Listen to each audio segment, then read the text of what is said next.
Let's do A minor.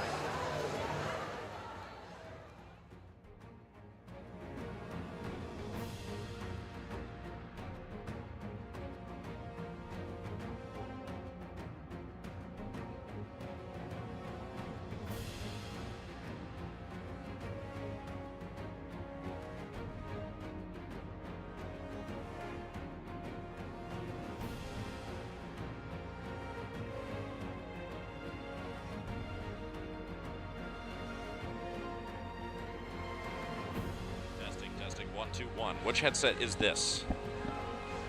Okay, headset 1, perfect. Good to know.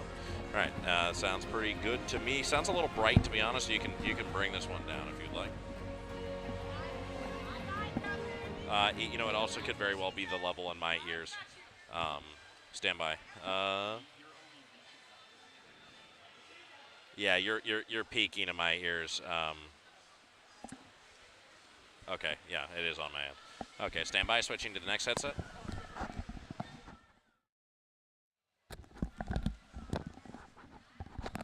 Headset number 2 is on. Can you hear me here? Yes, I can hear you, and I have no feedback or audio issues. Awesome. All right. What time is it exactly right now? Okay, so we are 4 minutes out. Yeah. All right. Oh, no. Oh, boy. Well, you know, it might sound like I'm talking to myself, but everybody, in 4 minutes, we're going to get this thing started, and I'm going to be talking to you directly in your homes. And it is a beautiful day here in Southern California. The 3C2A Men's and Women's Swim Championship, day number 3, coming up next on SoCal College Sports.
Ventura, Bakersfield, we need some timers in lane number 6 so we can kick off our time final first event over women's. Well, everybody, it's been an amazing 3 days here, and the nightcap is set. Everything has been set up and ready to go. We are ready to get into the finals on day 3 of the men's and women's swim and dive state championship here in Southern California. It's East Los Angeles College. I'm Emery Johnson alongside Adam Gonzalez. We're here. We made it day 3. It's been a lot of work, Coach. It's been a long meet so far, but hey, we got a good looking day 3 ahead of us, don't we? Yeah, and we have the biggest and longest event coming up first. Everybody be on their toes because it's the longest event in swim, at least at this level. The 1650 coming up. We're going to start with the woman. Man, the prelims this morning, crazy. There's just, it's like they're swimming forever, Coach. I mean, take me through the process of swimming 1 mile in the water. Yeah, so this is just technically under a mile, but it really involves a different skill set. These guys know exactly the pace that they're supposed to hold for each and every length that they're going to swim, and they shouldn't really deviate from it by more than half a second or so throughout. This will be 66 lengths of the pool. 66 lengths of the pool. We'll have a little counter in the top left corner for you guys so you don't get confused at where we're at. Man, when we were watching the initial prelims this morning, it was like you had a couple swimmers out in front of the rest of the group, and those people were motoring through the pool for the entire length of this race, and it sometimes can get confusing if you're looking at it and you don't know who's in the lead. That's right. We will see bigger leads here, and even just a small difference in average pace is going to add up to be multiple seconds over the length of this race. Well, we'll set up the lineup as it stands right now. In the lanes, lane number 1, Lila Topino. She's from Mount San Antonio College with a 19:01.11. In lane number 2, Stella Clarkson. She's a freshman from Santa Rosa Junior College, 18:50.36. Lane number 3, Kennedy Brubaker from San Joaquin Delta College. She's a freshman with an 18:29.59. In lane number 5, Emma Marsalik. She's from Allen Hancock College. She's a freshman with an 18:05.95, and this is a number. Remember this number from lane number 5. In lane number 6, Annabella Storar from Riverside College. She's a freshman with an 18:46.41. Lane number 7, Bella Catapodis from Sierra College, sophomore, 18:58.60. And finally, lane number 8, Sam Dorn, Las Positas College. She's a sophomore with a 19:03.59. The girls are about to get on their blocks, and we have enough time to talk about that lane number 4, Giselle Quinones from Orange Coast College, sophomore with an 18:05.35. Coach, in lane number 5, Emma Marsalik, Allen Hancock College, freshman with an 18:05.95. That's not very far off, considering they just swam, we'll call it a mile. That's right, over 20 minutes. That's literally nothing. Tonight we're looking at time drops 10 plus seconds if they're swimming well. Yeah, and this all comes down to how did you rest in between. I would imagine there's also some things to do with that. Like, you just got done swimming this morning. Now it's time to get out there and do it for the championship, Coach. Yeah, can you imagine after 2 long days of racing, now we get to do the mile. Yeah. So we'll expect to see them coming out here and taking a pace that they can control for a whole almost 20 minutes. Well, the music is booming. The national anthem has been sung. Everybody is in positions. The crowd tonight, it is packed in here. There's everybody lining basically the entire pool, and to our left, the entire viewership area, because that's the length of the pool, is pretty much packed shoulder to shoulder. I am so excited to get things under the way, and they are doing their beginning announcements. Coach, I definitely wanted to, these are the timed finals. That's right. Yeah. Just to make a quick, like a little small difference, these will not be prelims in the morning and finals at night. So actually, the swimmers that swam this morning, they're already done for the day. Okay, Coach, and this will actually just be a second heat. So we'll actually need to keep a little bit of an eye on the times from this morning, because just like the relays that we saw yesterday, you can actually qualify with your time if you were in one of the first heats this morning. Well, thank you for the clarification. I made this mistake as well, I think, yesterday with 800, and I want to clear that up. You know, there's a lot of moving parts. I'm also working the director's chair during the morning of this whole thing, so trying to pay attention and keep track. This is why we have you, Coach. You're such a valuable there's asset. a lot of little rules in swimming that it's not, you don't need to keep track of. Well, that is okay. We are ready to go with heat number 2. We got 2 full rounds of this. We got the men's coming up next. It's going to be a brutal battle, a grind. Your entire body and mind and spirit is going to be involved in this, Coach. They're about to get on their blocks and get underway. Flash a light and away we go. 20 minutes standing pretty much between us and the finish line, Coach. Yeah, hopefully just about 18 minutes for these girls if they're swimming well today. And you'll notice immediately a difference in technique from what we've seen all weekend. Instead of a running pace, we're going to see them in their jogging pace right now, just setting a tone that they can hold for a while. And so, Coach, can you take me a little bit into the certain mechanics and things you're going to have to think about? I know mentioned previously the amount of strokes that you're taking down the length of the pool. That's definitely important in this. Tell me about that a little bit. Absolutely. As you watch the field here, what you'll notice is that they're not going to rely on their kick nearly as much. Your legs take a lot of oxygen, so you're going to see them with their legs just more or less maintaining their body position, and they're really going to want to stretch out their stroke, probably minimize the number of strokes that they need to take per lap because they got to take 66 laps. And it's a lot of work, and if you're kicking the whole time, it's going to feel like the entire world is coming down upon you, and all of a sudden your legs are going to start giving out because you have to breathe more, and if you have to breathe more, then you're taking more time between your strokes, and you're going to have to actually probably take more strokes to get across the pool. Everything builds upon itself, right? And we will see a change. Obviously, the first half of the race and the second half of the race, they will start to pick up the effort as it goes along.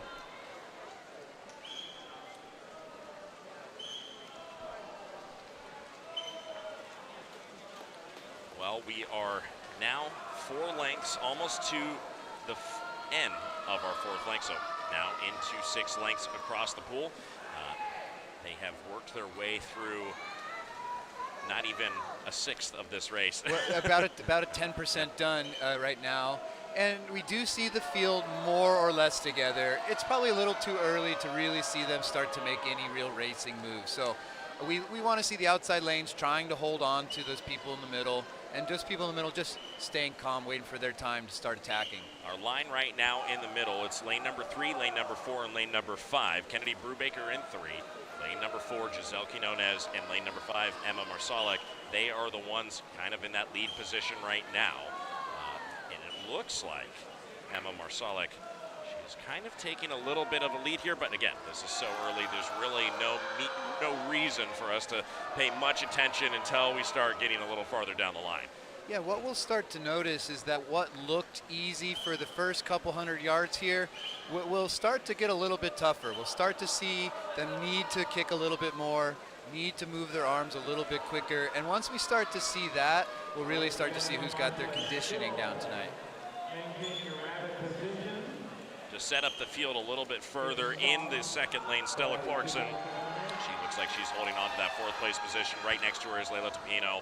She is also right next to that second lane. They're almost shoulder to shoulder and turning at this point. Lane 6 just quickly ahead as well. Annabella Storar, she I think might have moved into that 4th place position as it stands. And that 8th lane, Sam Dorn, she is now moving into that 7th place. And in the 7th lane, Bella Katapotis, she is bringing up the back of the field. But, you know, those battles are, you can only really see the person right next to you, Coach. There's kind of a lot that you have to pay attention to. Now, you're a coach. When somebody is racing this kind of distance, what are the things that you're telling your swimmer as they're trying to maybe take pause, look over, and see what you're signaling to them? For me, I like to make sure my swimmers know exactly the pace that they're expecting to hold. I'll be sitting there with my watch and just making sure that they are holding it, and maybe letting them know when they're falling a little bit too off pace. Another thing you might see here is that they tend to bunch up. We'll see 2 swimmers trying to hold the pace of the swimmer next to them. That might be something I get my swimmer prepared for as well. If I know the time of the person next to me is the time I want, hey, why not go chase them? Wow. In lanes 4 and 5, Giselle Quinones and Emma Marsalek in lane number 5. They are that bunched up pair right now. Lanes 4 and 5 respectively. Lane number 3, Kennedy Brubaker. She has fallen off a little bit from that front line, but she's holding her own in that 3rd place position currently. And then the lines outside of 3, 4, and 5, that would be lanes number 2 and lane number 6, is Stella Clarkson and Annabella Storar. They are kind of making up that little pack there as the girls continue to swim in a very consistent pattern here.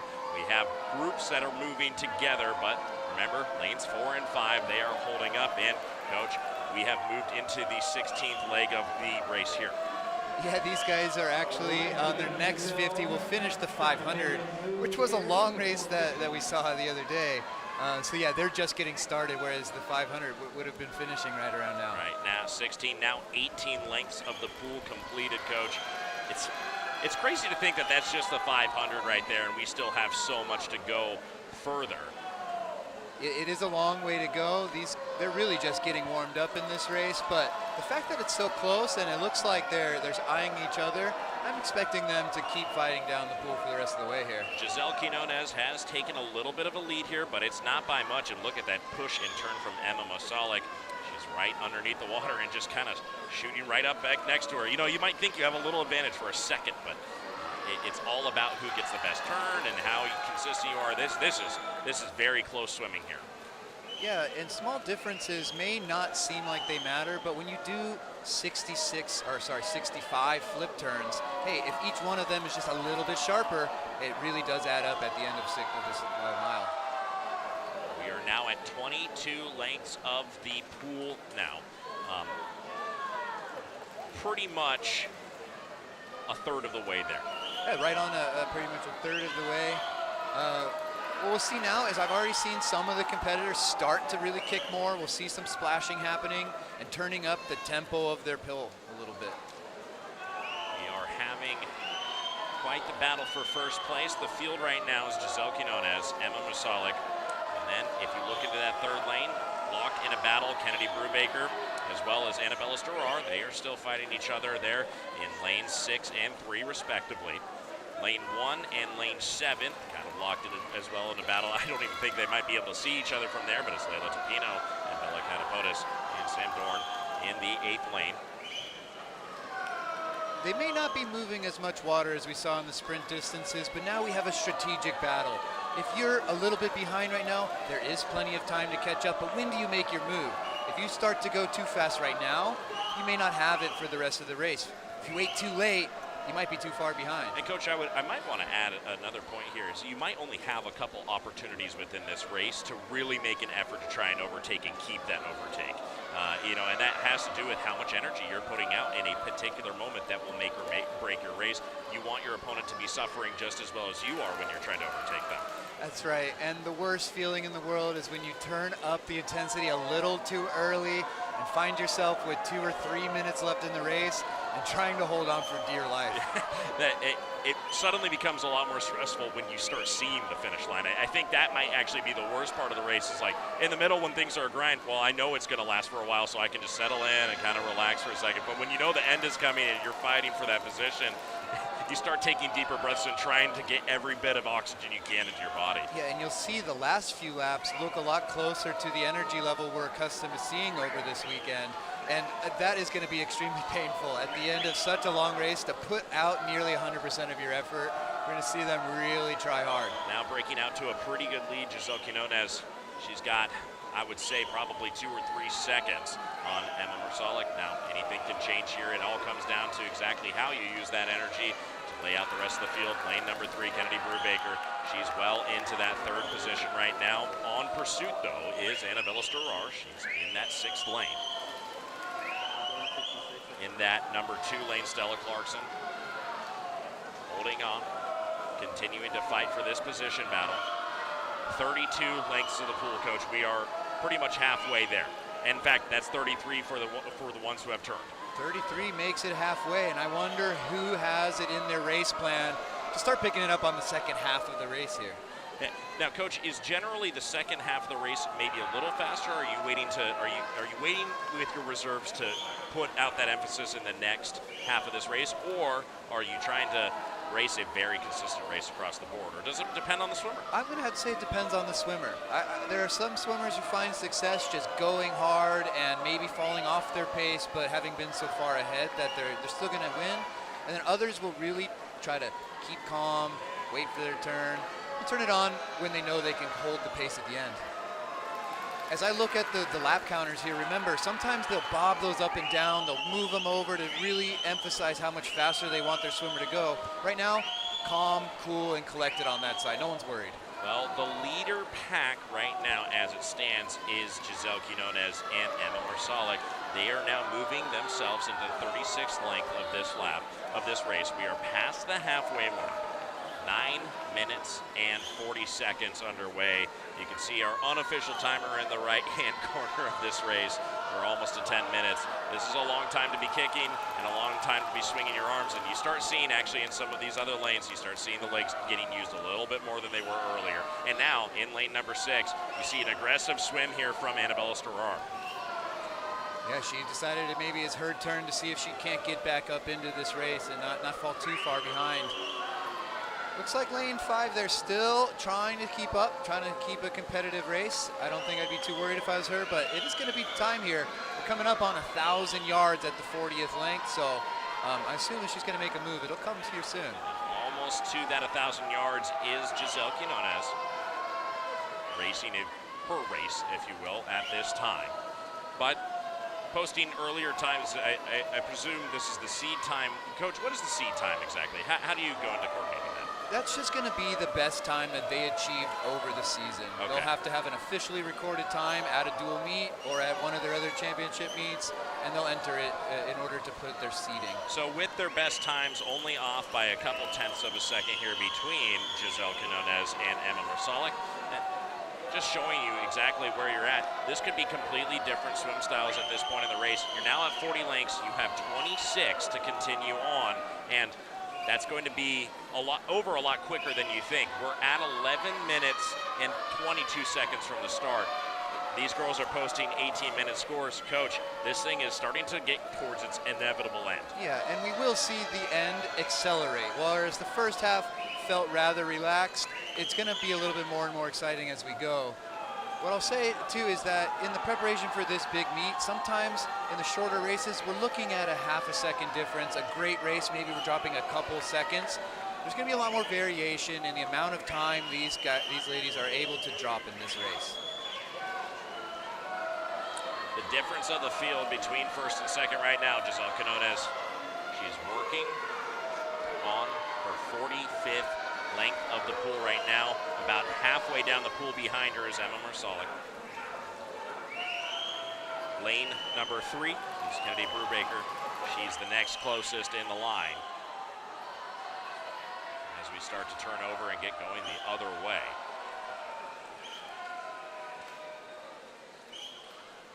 We're starting to see a little bit of urgency here, not only in the swimmers, but now, like I was saying, those lap counters, we're starting to see them go up and down, especially here in lane 5 as they try to implore her to start to chase lane 4 a little bit more. Yeah, this is that 3/4 of the way through part of the race. This is where you're moving into that third phase. When you run cross country or when you do any other type of endurance sport, you need to make sure that this remains the most consistent. It's usually the first mile is something like the fastest in a cross-country event. The second mile, usually the slowest, and the third mile somewhere in between. The way that you get faster is you ride that consistent wave all the way across the finish line. Yeah, we're going to start to see them dig now into their reserve tanks, whereas before maybe they were keeping up and breathing throughout their stroke. Now they're going to go deeper and deeper into those muscles burning.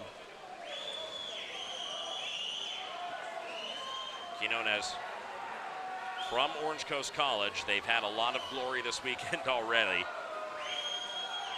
On her way into her 50th length of the pool now. Yeah, 50 wasn't enough. We still have 400 yards left to go, and we start to really see them move now. This is now desperation time for anybody else who's in the fight. I will say Emma Marsalek, she's in that second place position. Kennedy Brubaker, she's about halfway across the pool behind her. So that is a lot of room to make up, but still plenty of time with the 400. It can sometimes be a little bit confusing who's on which lap as we watch here. And the best way to do that would just be to look at the numbers that they display here as they turn. Those will always give you an accurate number of what lap they're on.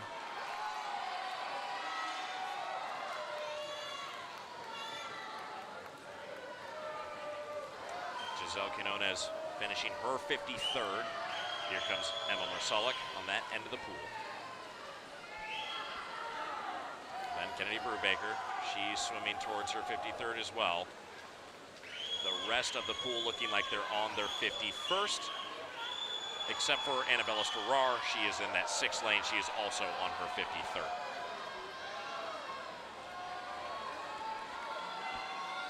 55 now completed by Giselle Quinones.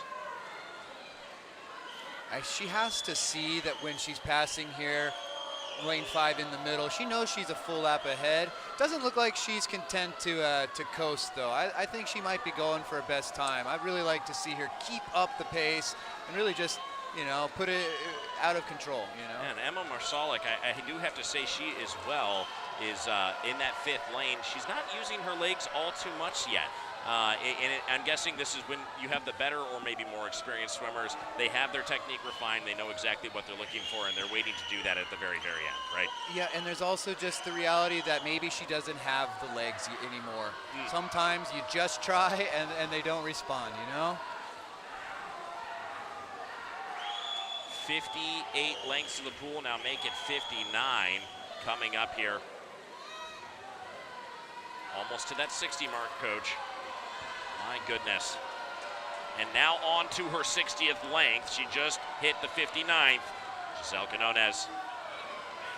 I'll say that is a psychologically satisfying number as a swimmer. You flip after 60 and you know it's just a single digit left. Let's get there. Yeah, that number seems a lot more palpable, I think. 6 laps. Yeah, 6 hey, laps. No I've swum that every single time I get in the pool to warm up. That's Coach. right. I already did that 10 times. So let's see here. With 150 left, we're at 16 minutes. Looks to be under 18 minutes if she really keeps up the pace that she's holding right now. This is a very, very impressive showing from Giselle Quinones. Emma Marsalic, she is still holding on to that 2nd place, making up a little bit of ground, but not as much as she would like to as Kennedy Brubaker. But Kennedy Brubaker, now that 3rd place. Interesting battle here between Annabella Starrar from the lane number 6.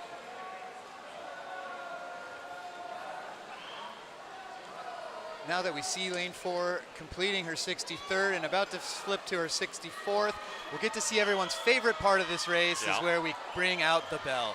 Yeah. The bell will signify that there's only 2 laps left, and worth noting, only the leader gets a bell.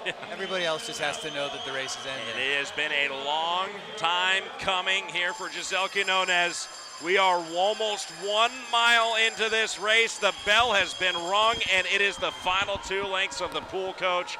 What a good moment. Now digging for her final lap is going to be Emma Marsalic. She is swimming back towards the friendly end of her pool. She has one more time go around once she turns over.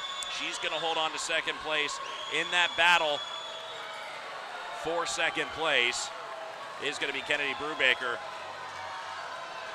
And here comes Giselle Quinones. You can hear the crowd cheering for 1 mile down. Coach, she had a 17.45. That is the score that she will finish up with here. The swimmers finally coming in. You have Emma Marsalic. She will be the next to finish here. Emma Marsalic and Kennedy Brubaker. They will be spinning for their final. Emma Marsalic, she finishes in 2nd place, 18.1202 with her score posted. Now coming into the final stint of her race will be Kennedy Brubaker. Brubaker posts a score of 18.2331. Waiting on that 4th score, and it will come from lane number 6 with an 18.3171. Just 1 lap to go for the final swimmers. As we see lane number 2, Stella Clarkson. She posted an 18.4350. She's in that 5th position. And in that 7th lane, Bella Catapotis.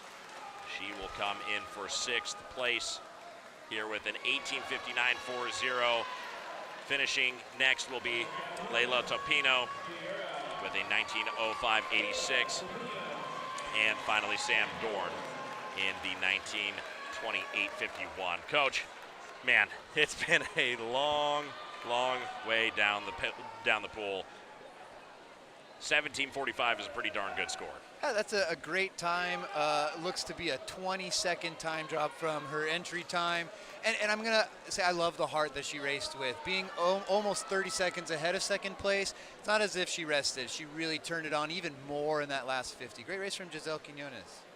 Well, we are excited that the Women's 1650 is over. That was a heck of an effort from Quinones. Everybody else out there, they swung their hearts out. That was a good race. Now we will head to the men's 1650-yard freestyle. And Coach, you're going to step away from the booth. I hate to do this to you, but we have Ahmed Zaid.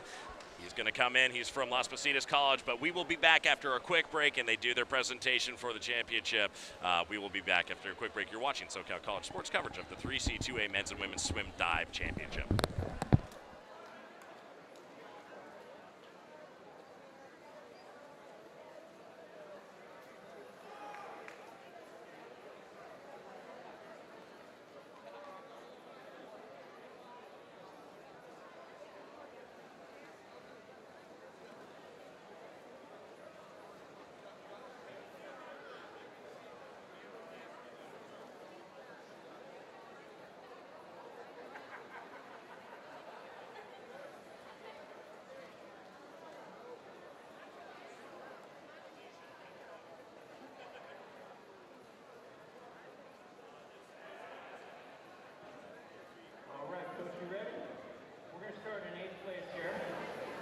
Eighth place came from the morning.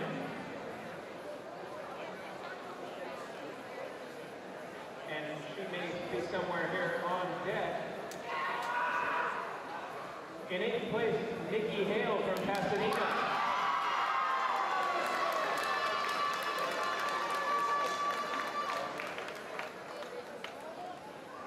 All right, in seventh place, in lane number 1, Layla Tapino from San Antonio.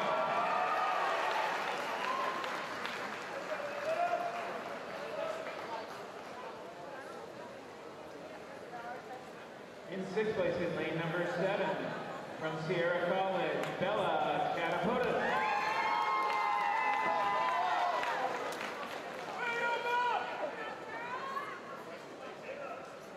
In fifth place, in lane number 2,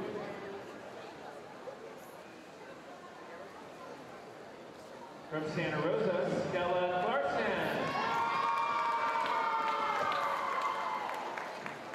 And in fourth place, in lane number 6,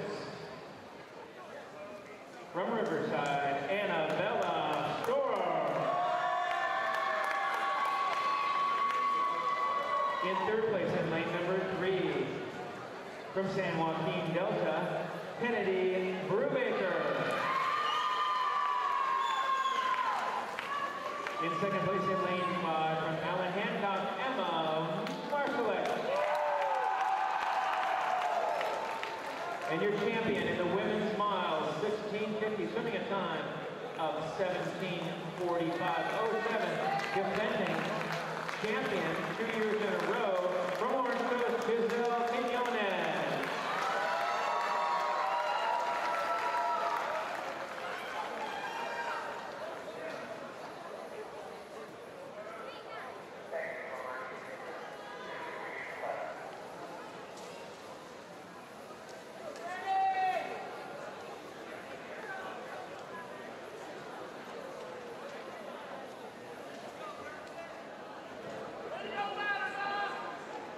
The next event to the box will be event number 30.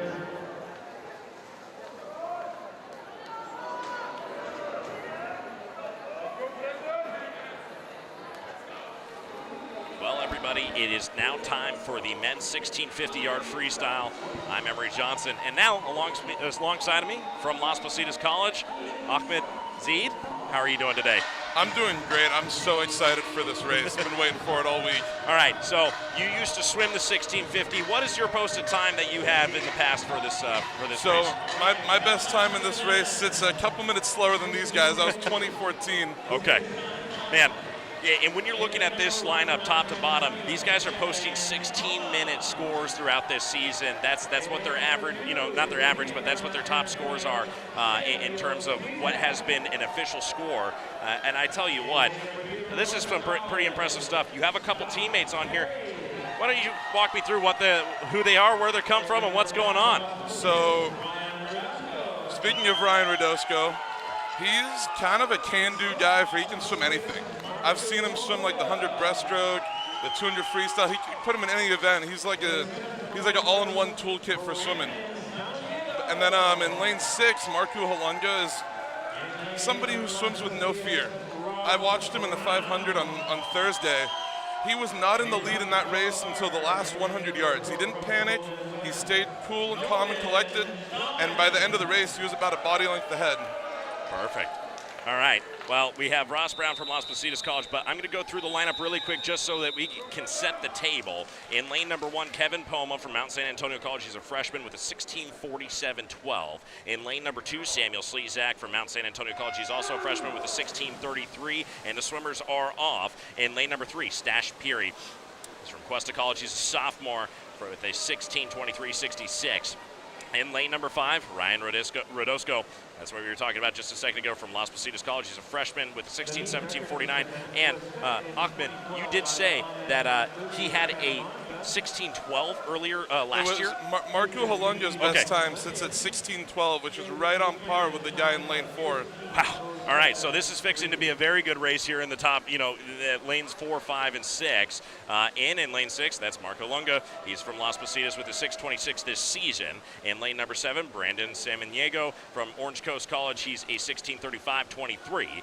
And Ross Brown, from a sophomore from Las Positas College with a 16:50.43. Finally, in lane number 4, Nolan Choman. He's been a big name this weekend. He's raced the heck out of this pool. Freshman from Golden West College, 16:12.13. But like you said, anything can kind of change, and these guys are relative in terms of the scores. What's interesting about this race, I think, is you got 2 water polo players in here. In lane 3, you got Stash Perry, and in lane 8, you got Ross Brown. Both of them are water polo players, and both of them have transitioned really well into the mile. Now, I played a little bit of water polo growing up, played all the way up to high school in club. I have to say, the endurance that you learn in that sport, it's a very short time sport. Like, the games aren't that long, but you spend a lot of time treading water very aggressively and moving around. Did you ever play water polo? I actually started for the first time in fall last year. I took on water polo for the first time. How did you like it? I loved it. I had a great time. What position did they throw you into? I was a whole set. I would just sit in front of the goal, catch the ball, turn, and slam it into the goal. I was in the whole set position myself. I also played in the wings on the attacking side. Use big arms and everything to move the ball around. But man, such a fun sport, and it actually does. I think it's interesting you say that. It translates actually kind of interesting well to the 1650. Yeah. You're in the pool struggling pretty much the whole time. Yeah. All right, so we are into the 9th length of this swim. The line seems pretty much even at this time, though. Breaking out to an early lead is your teammate, Marku Halunga from Las Positas. He is posted. His last time right now is a 2:18 on the 10th length of the pool. He tends to kind of just go. Does he? He has like one speed that he sticks to. His best time up until a few months ago in the 200 freestyle came in the first 200 of his 500 freestyle. Oh my goodness. He just kind of has one speed that he sticks to and goes with it. And something we had talked about, me and Adam, earlier on the women's side of this race is, man, this race is all about being consistent and knowing what your game is in terms of you're swimming a fast half or a slower half in the beginning, then going to a faster pace. Talk about a little bit. What is the mindset that these guys are kind of bringing into this first portion of the race? We're almost a quarter of the way through here, but it's 66 lengths of the pool. I think a lot of the guys tend to separate it as 3 500s. You think of it as 3 500s and then a short little sprint at the end of a 150. Okay, yes. So usually they try to build into that first 500 and establish a pace that they can hold. The second one, they hold that pace, and then the third one, they start to build up faster for that last little sprint at the end. And we were talking a little bit earlier as well about the use of your legs and when you're kicking. Is there a strategy to where you start actually emphasizing the back end of your stroke when you're going to be kicking to add a little more speed to your pace? I definitely think so. I think in that first 500, maybe even the first 1,000, you kind of want to have like a 2-beat kick, nothing crazy, but just enough that your legs are moving. And then you start to build it into that third 500. And then most of the time you'll see guys the last 6 laps really start to bring in their kick and really motor a lot. All right, well, here is the lineup as it stands right now. We'll go through the first couple places. It's Marku Halunga from Las Positas College. He is holding strong in that first place position. Behind him from Orange Coast College is Brandon Samaniego. And then the next 2 guys kind of shoulder to shoulder right now is Nolan Choman and Ryan Rodosco. They're holding up. And that's almost like a 3 abreast fight for second place right now. Oh, yeah. I mean, this is a race that I think barring Marku not being able to hold on, I think it could come down to some hundredths. Really? These guys are all really close. Ryan Radosko especially, he went 16-17 earlier this season. That was not a rested swim when he did that. Oh, man. So he's got a couple more seconds in him for sure. So these guys are definitely well used to the pressure being put on in a tired moment. And, of course, we're on day 3 of this tournament. These guys have already been in the pool quite a bit already. It becomes more of a mental game on this third day. I mean, at my own conference championships, it was a mental day because the first day I didn't swim, second day I did the 400 IM, and third day I did the mile and the 2 fly, and you're exhausted by that point. Oh, yeah. And you just got to fight through it and know that your body can still hold together.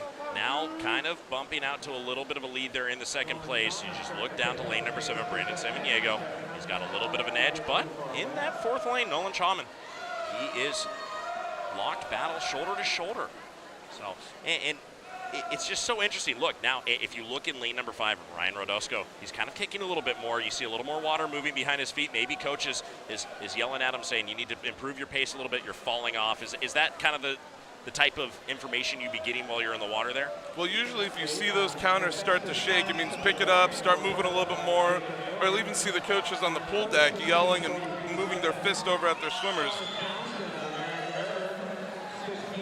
The line starting to change quite a little bit. That battle for second place is now solid and locked between Brandon Samaniego and Nolan Chauman. Behind them, Marco Halunga, he's in first place. Ryan Radosko behind them. And then let's look at the order a little bit here. We have in that 3rd lane, Stash Peary. Ahead of him in the 2nd lane is Samuel Slezak. See these times starting to pour in for your positioning here. The top of the board, though, is that 4, 5, 6, 7. They're the first people who are posting those scores. Lane number 2, next to check in. Lane number 3, following. We are 26 lengths of the pool in, now 27 at the top. You know, I think the mile is probably the most interesting race to watch. A lot of people talk about the 50 and the 100 freestyles being like the premier events in swimming. But I think the mile just offers you a great opportunity to look at everybody's stroke and see the differences and what's more efficient. I gotta say, the 50, you blink and it's over. Yeah. You know, it's impressive, I guess, to see people go fast, but at the end of the day, it's just who's the strongest, who can hold their breath the longest. Because I know you're not breathing during the 50. The one event that I can say that I think I really, really enjoy is 100% the butterfly. Like the 200 butterfly, really exciting event. I really enjoy watching those guys just push it from just getting that water over their shoulders. But a good 200 butterfly is a thing of beauty. Yeah. Yeah, I mean, that's obviously anybody watching knows all of the Olympians who have gone well before this, and Michael Phelps is famous. There's so many pictures of him just coming over with his shoulders. he had such a beautiful stroke, just able to keep his chin gliding right on the water. It just almost made it look like he was taking a bath in the water while being like body lengths ahead of everybody else. All right, well, here's the lineup for now. Still in first place, Marco Halunga. He is being pursued by everybody else in lane 7 and 4. And quickly behind them is Ryan Radosko, so don't think that this race is going anywhere. This is a phase of the race as well. We're 32 lengths in now, 33. We're at the midpoint. Anything can still change. You might have just gone and raced as hard as you could in the first half. Oh, yeah. That second half, this is the grind. This is where things start getting difficult, right? Oh, yeah. I mean, I've seen races. I mean, you think back to the Olympics, you see races where there's guys who are seemingly like they've got it locked up, there's no shot that anybody can catch them, and then you've got somebody like Bobby Fink comes in out of nowhere, the last 50 meters just runs him down, goes from 5th to 1st. Right. I've seen that happen so many. I've had that happen to me in the mile. Yeah. That has to not feel very good because the pressure's on. You can see the guy swimming, swimming after you, going, "Oh no, this is Luckily, it was my teammate who did that to me, so it at least stung a little bit less. Bittersweet a little bit, You can feel happy for your teammate and upset in your own performance in its own right, but it doesn't feel good, I will say. Into lap number 37. These guys are really quick and around. Orange Coast College's Brandon Samaniego. He is now trying to pick up the pace a little bit. He's picking up some speed and space on Marco Halunga. It does make it easier as well when you're in the lane right next to somebody, especially if that's the leader. Oh, definitely. I mean, it's definitely a good motivator if you've got somebody right next to you going stroke for stroke with you, or even like a lane over, and you can look over and just see him and be like, this is the person I got to hold on to, I got to stay with him. Well, and look at this battle now. It was Brandon Samaniego and Nolan Chalman, and they are right next to each other as well, as we have completed lap number 39. And look at that, Marco Holonga, he's still holding on to first, but I think Brandon Samaniego tried to put a little bit of emphasis on that last lap, trying to catch up as we move past that halfway point into lap number 40, and they are telling him to move faster as that lane 7 and 6 starts to be the battle for first place now. Now, I think Marco needs to have a lead on this race because he's not a sprinter. He's completely a distance swimmer. This and the 500 are his best races. So he needs to have a lead. If somebody is close to him and can sprint, they'll be able to catch him. This is exactly what you're talking about, what we're watching right now. But I think Brandon Samaniego, he's getting some commands from you can see the coaches and the people on the ends of his line. They are telling him to push harder as he continues to go forward. You see the 43 sign there at the bottom of lane number 7. It's being shook around. They're definitely trying to get him to move a little bit faster as he comes down. Check that, it's the 43 marker. They're trying to get him to swim faster after that Marco Holonga. Now what's interesting is they put the counter on the side of the lane. So they could be telling him, slide over to the side of the lane and try to catch a draft off this guy and use that to push you forward a bit more. That's right. We were talking about the draft yesterday. It's something that is definitely important for trying to get a little bit of cleaner water as you're coming through and starting to stride towards that leader. How close do you want to be before you start considering to get into the draft? You typically want to be like no more than a body length. Any more than that and you start to risk having it push you back. So he's definitely got some work to do, is what we're saying here. Into the 47th length of this race.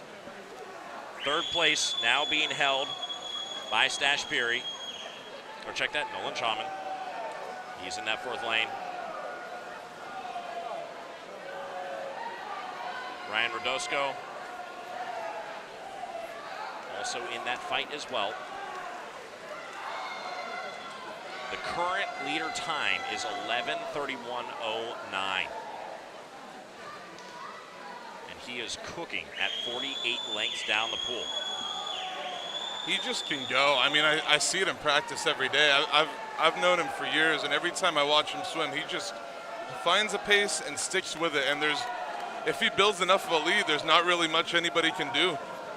He is swimming an extremely, and I would like, if you're watching online or here, take a peek at how many strokes he's taking down the length of the pool. My guess would be that he's posting a very, very consistent number, probably back and forth over and over again. Is that generally something that you try to shoot for here? Oh yeah, distance swimmers definitely do a lot of work on stroke count and making sure that when you start to get tired, you can default to that stroke count and try to hold it, and that'll keep your pace and keep you in check. Well, that is 52 lengths of the pool down. Holonga turns and goes towards his 53rd. That next lane coming for him still. Brandon Samaniego.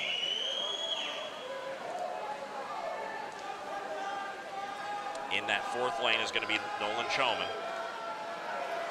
Behind him, Ryan Rodosco. It's interesting to look at the difference between lane 6 and 7 in terms of how they're swimming the race. Marco's definitely more of a very arm-driven swimmer, which is to say he doesn't kick very much. But down in lane 7, he's got a little bit of a kick going every once in a while. Yeah, and I think that might be just, again, his coaches screaming. You could see him, the Orange Coast College coaches on the side whistling and hollering. I don't think any other coach is whistling nearly as much right now as he is. He's just trying to get his swimmer to go forward. It can be brutal in a mile. At this point in the race, your body's starting to hurt. You're starting to feel that lack of oxygen. If you're on the pool deck and you can see the swimmers in the water, if they're starting to have a lack of oxygen, their back will get discolored as they're they're just exhausted. I am not envious of the position these guys are in right now, I will say. Call me lazy. I loved swimming this race. It was one of my favorite races to swim because it just forces you to be focused. Well, Go ahead. No, you got it. Well, 58 lengths of the pool completed. I will say, in an agreement here, I boxed when I was in college. When you get into long distance running, it's the same thing. Once you find that thing that you really enjoy doing, we used to go run on the beach with weights in our hands. That was like something, and our coach would tape the weights to your hands. All right, go run 3 miles and come back, and then we'll go do it again. And it's one of those things you start just, at first you hate it, but then you find that groove and you really, really enjoy the competition that you have with your teammates. This is just, man, 61 laps. He's starting to lap some people. Yeah, we're definitely starting to see some laps. Guys getting lapped. The scores are getting a little bit wider spread out. And that battle for first place looks like it's pretty close to being completed. 63. After 63, Ahmed, you know what happens. The bell is going to be rung after 63. This is about to be a phenomenal time. Yeah, I'm really looking forward to. He posted this season already a 16:26. I think he might have an opportunity to shred that number as it stands right now. It might be close, but we will see. I think he's got a shot at getting under 16:10. Here comes the 63. He's made the turn into the final 150.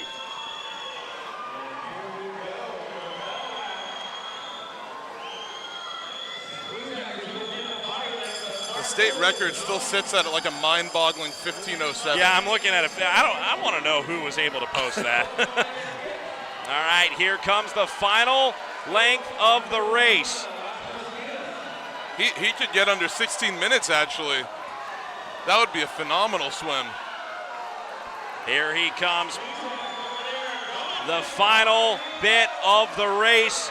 He finally brought in his legs. Yeah, here comes his legs. It's that last little sprint and the happiness that it is all over. And it comes down over in lane number 2. We also had a close one, Samuel Slezak. Did I just miss something this entire race? I think we both did. Wow. A 15:54 from Samuel Slezak, and I profusely apologize to his family. Oh, yeah. From Mount San Antonio College. That was an incredible race. What a time. Yeah, 15:53 from Brandon Samaniego. He is in first place, a 15:54.05 for Samuel Slezak. In third place, a 16:09 from Brandon Samaniego. And in fourth place, Nolan Chaman. He's at a 16:09. Fifth place, C. Stashberry. He's at a 16:24.09. Sixth place in the fifth lane, Ryan Radosko. He had a 15:53. Or check that. That's the best time for Ross Brown down in lane 8. Lane number 8, Ross Brown, yeah. That's his last individual swim. Is it really? Yeah. That's it. He's done for the rest of the tournament. Well, he's got the relay later on, but that's it for him individually. All right. Well, sophomore from Las Positas College. That's it for him. And finally, the final time in is Kevin Poma from Mount San Antonio College. He had a 17:01.46. That's going to do it for the men's 1650. We are through the marathons of the race. We have a whole bunch of other action coming up. Do you have any final thoughts or any final shout-outs that you want to make, Ahmed? I think that was a phenomenal race. That was such a deep field of swimmers. I mean, to have an entire in the mile, to have a race separated by just over a minute is basically the equivalent of having a 50 freestyle final separated by like a half second. Wow. All right. Well, that's going to do it for us here. We are going to be right back. We have the next events scheduled, our women's 200 and men's 200 backstroke. We'll see you guys in just a few moments. You're watching SoCal College sports coverage of the men's and women's swim and dive state championship. Thanks for having me.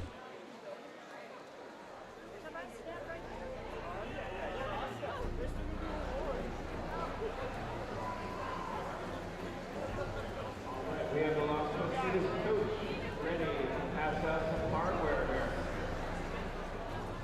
And if you were in the morning heats and you swam well, down and stand by.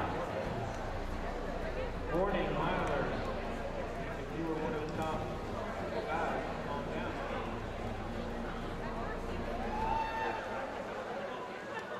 I now have the official results of the combined time final in the 1650.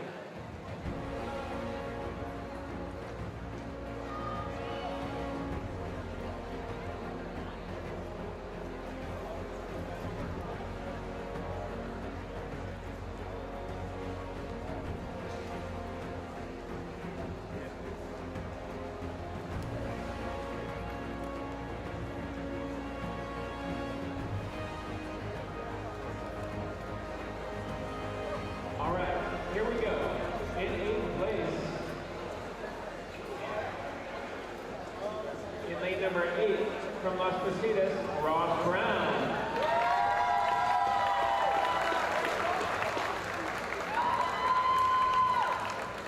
And from the morning heats, from Orange Coast, Jacob Mueller.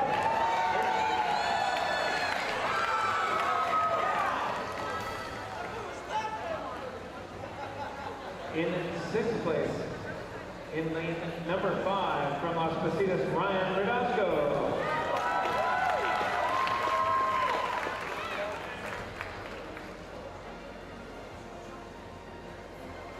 In 5th place, in lane number 3, from Cuesta College, Scott Perry.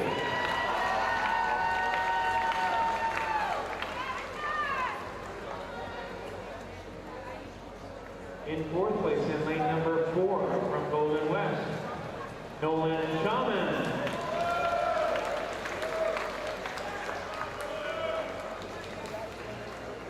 In 3rd place, in lane number 7, from Orange Coast, Brendan Samaniego.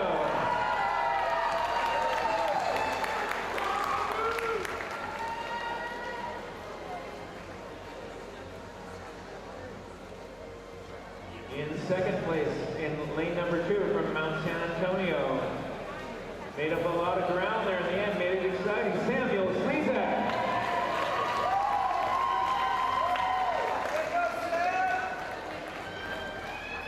And your champion from wire to wire, swimming a 15:53.2 from Las Positas, Marco Haloka.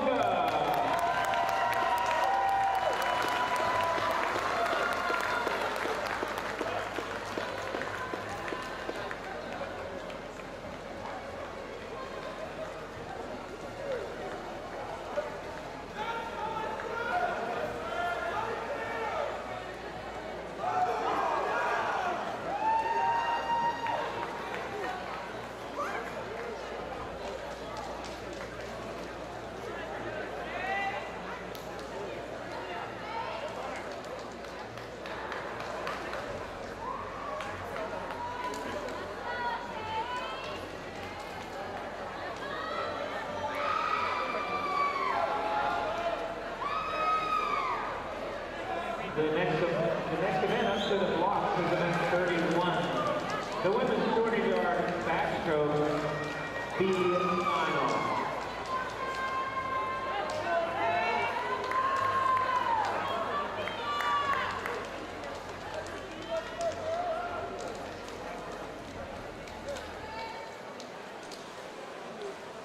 The 3C 2A men's and women's swim and dive state championship of 2023. And brought to you in part by SoCal College Sports. We got the women's 200-yard backstroke. My name's Emery Johnson, alongside Adam Gonzalez. You're back in the booth. Thank you for back coming in after back. An exciting mile. Yeah. Good race. What a great race that mile was. And, you know, man, top to bottom, all these guys really improved on their scores. It was pretty incredible. Now we have the women's 200-yard backstroke. Libby Hamilton, Myra Lobato, Sage Cruz, Tyan Barabich, Madison Rishwain, Hannah Edwards, Sophia Mora, and in that lane number 4, Lauren Laufelmacher.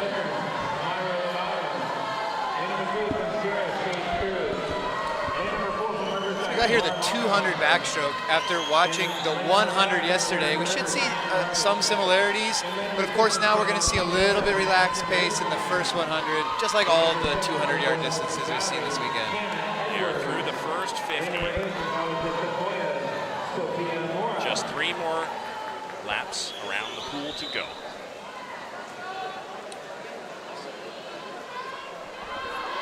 No clear-cut leader right now, but lane number 2,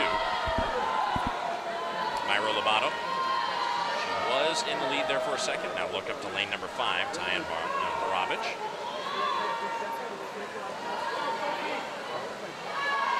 In the lead for now. The first 100 has been completed. It's time for things to pick up a little bit here, Coach. That's right. We'll see them with a little bit more urgency here, but doesn't it just look nice and soothing as they stroke their body position? Yeah, it looks easy, it looks smooth, and I can't wait for it to start looking a little bit more intense here. Yeah, it will be in a few moments as they get done with this 50 and move into their final 50, and then it's just a sprint on your back the entire way. You know, it takes a special type of body position to relax so comfortably on your back. I'll say that I don't have it. Yeah. I really am uncomfortable swimming the backstroke. We are in the final 50 meters of this race. Lane number 2, that's Myra Lobato. She is just behind Tyann Barbish. Making a push maybe for position here is Madison Rishwain as well. She's also in the conversation of potentially looking at second place. We get down to the final 25 meters, and that battle for first place might be coming into question here as Madison Rishwain. She starts pushing a little bit, but we have that solid position from Tyann Barbish. She is moving towards the end of the line. Will she be able to hold on? She does, posting a 2:14.52. In second place will be Rishwain with a 15:03. That's about a half-second split. Goodness, wow. Up in the second lane, Myra Lobato with a 2:16 even. That will be third place, enough for third place. In lane number 4, Lauren Loffelmacher, she will be at 2:16.74. In that fifth place position, Sage Cruz, she will have fifth place with a 2:16. In that sixth place position, lane number 7, Hannah Edwards, 2:19.50. In that seventh place position, lane number 1, Lemmy Hamilton. She's from Merced. She has a 21:83.32. Or check that. 2:18.32, not a 21. And finally, in that eighth position, in the eighth lane, a 2:21. And they have cleared the score, so I can't read it anymore. But we have the lineup completed. Coach, what do you think about that first heat? A really nice job to push at the end there in lane 6. Looked like lane 2 had second place locked up, but on just that last 50, a faster pace in lane 6 took the second place. Yeah, she really kind of turned it around there in the second half of that. And Rishwain, she just really got that extra burst of energy, and you're talking about it. It's that last little sprint there, the second half. You really start to see those girls work harder. It wasn't as relaxed anymore. Now, we move into the lineup for heat number 2, Marissa Piercy. She's from Orange Coast College. She has a 2:15.08. In lane number 2, Alex Harris. She had a from West Valley College, freshman from 2:14.17. Lane number 3, Olivia Kahn. What about Olivia Kahn? Sorry, I made some notes here on this sheet. No, I want to say, what does she got going That's on? actually Isabella Orlando. I made that note for here. Never mind. Okay, from Foothill College, she had a 2:12.03, Olivia Kahn. In lane number 5, Ruby Gonzalez from Santa Rosa Junior College, 2:10.18. In lane number 6, Alexis Breton. She's from Mount San Antonio College, 2:12.88. In lane number 7, Sydney White from Orange Coast College, 2:14.93. And in lane number 8, Claire Athey from American River College, 2:15.29. And in that lane number 4, Isabella Urando. Go ahead, Coach. And that's her. The note I had was that she was our clear-cut winner in the 100 last night with a time of 56:09, a new personal best for her. And we're really looking forward to her pushing the pace here. Well, hopefully the pace will be pushed, and we will see a potential winner crowned here. Is it going to come from that lane number 4? It sure seems like it, but anything can happen, Coach. The swimmers are in the water and on their blocks. Well, they're holding on to the bars below the blocks, and they're ready to kick off for that backstroke. You're watching the women's 200-yard backstroke starting now.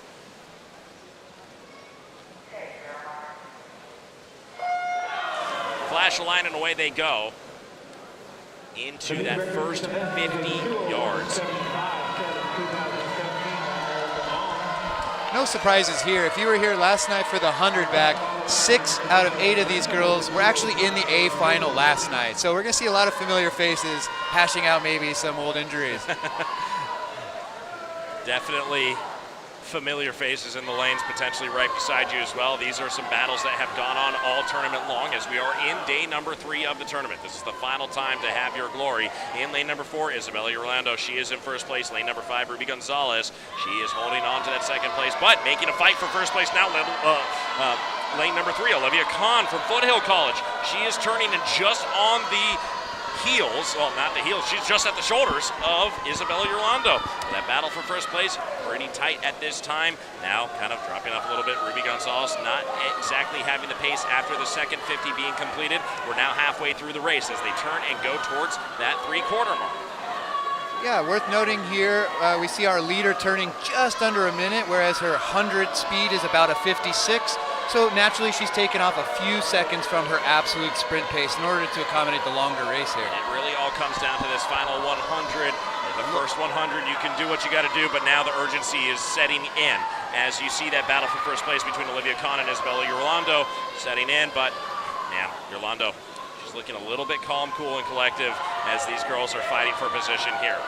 Yeah, Orlando's showing us why she's the #1 seed, why she won the 100. If it was close going into the 100, it doesn't really look that close going into the 175. Kahn and Gonzalez. Kahn in lane number 3, Gonzalez in lane number 5, now fighting for that second place. Turn and spin. We are now going to be into the final 50 in just a moment here. This one is going to be a tough battle, and now look at this. And that is the end. Nice. Beautiful. Fighting for that second position. I will tell you, that fight from Kahn, epic. 2:06:15 will be the second place time, and it's a 2:01:56 from your winner of this race, Isabella Orlando. Ruby Gonzalez, she'll be in third place with a 2:08:30. Hey, look at what we just had. Another state record is what I see. I see a 2:01:75 as the previous state record. Congratulations, Isabella Orlando, with a 2:01:56. Looks like she broke it by about 0.2 of a second. 0.2 of a second, and sometimes that's all it really takes. I honestly didn't even have it on my radar being entered at a 2:06. That's a 5-second time drop. That's why I wasn't even thinking about it. That's why when you mentioned it, I went, oh my goodness, look down at the page. What a race. 2:01:56, setting a new state record. In third place, you're going to have Ruby Gonzalez with a 2:08:30. In that fourth place position, you have Alex Harris. She's a 2:10:73. In that fifth place, you have Lexus Breton. She has a 2:12:05. In that lane number 7, seventh place, Sydney White.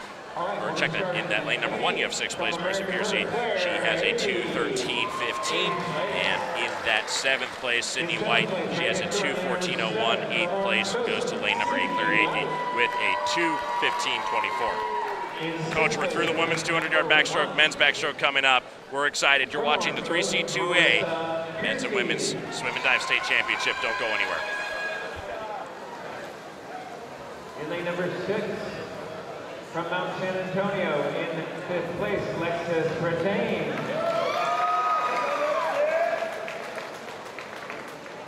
In 4th place, in lane number 2, from West Valley, Alex Harris.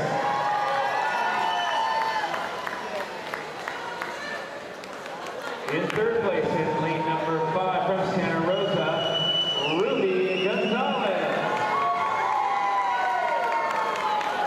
In 2nd place, in lane number 3, from Foothill, Olivia Kahn. And your 200 backstroke champion, lowering the state meet record, swimming a 2:01:56 from Santa Barbara, Isabella Orlando.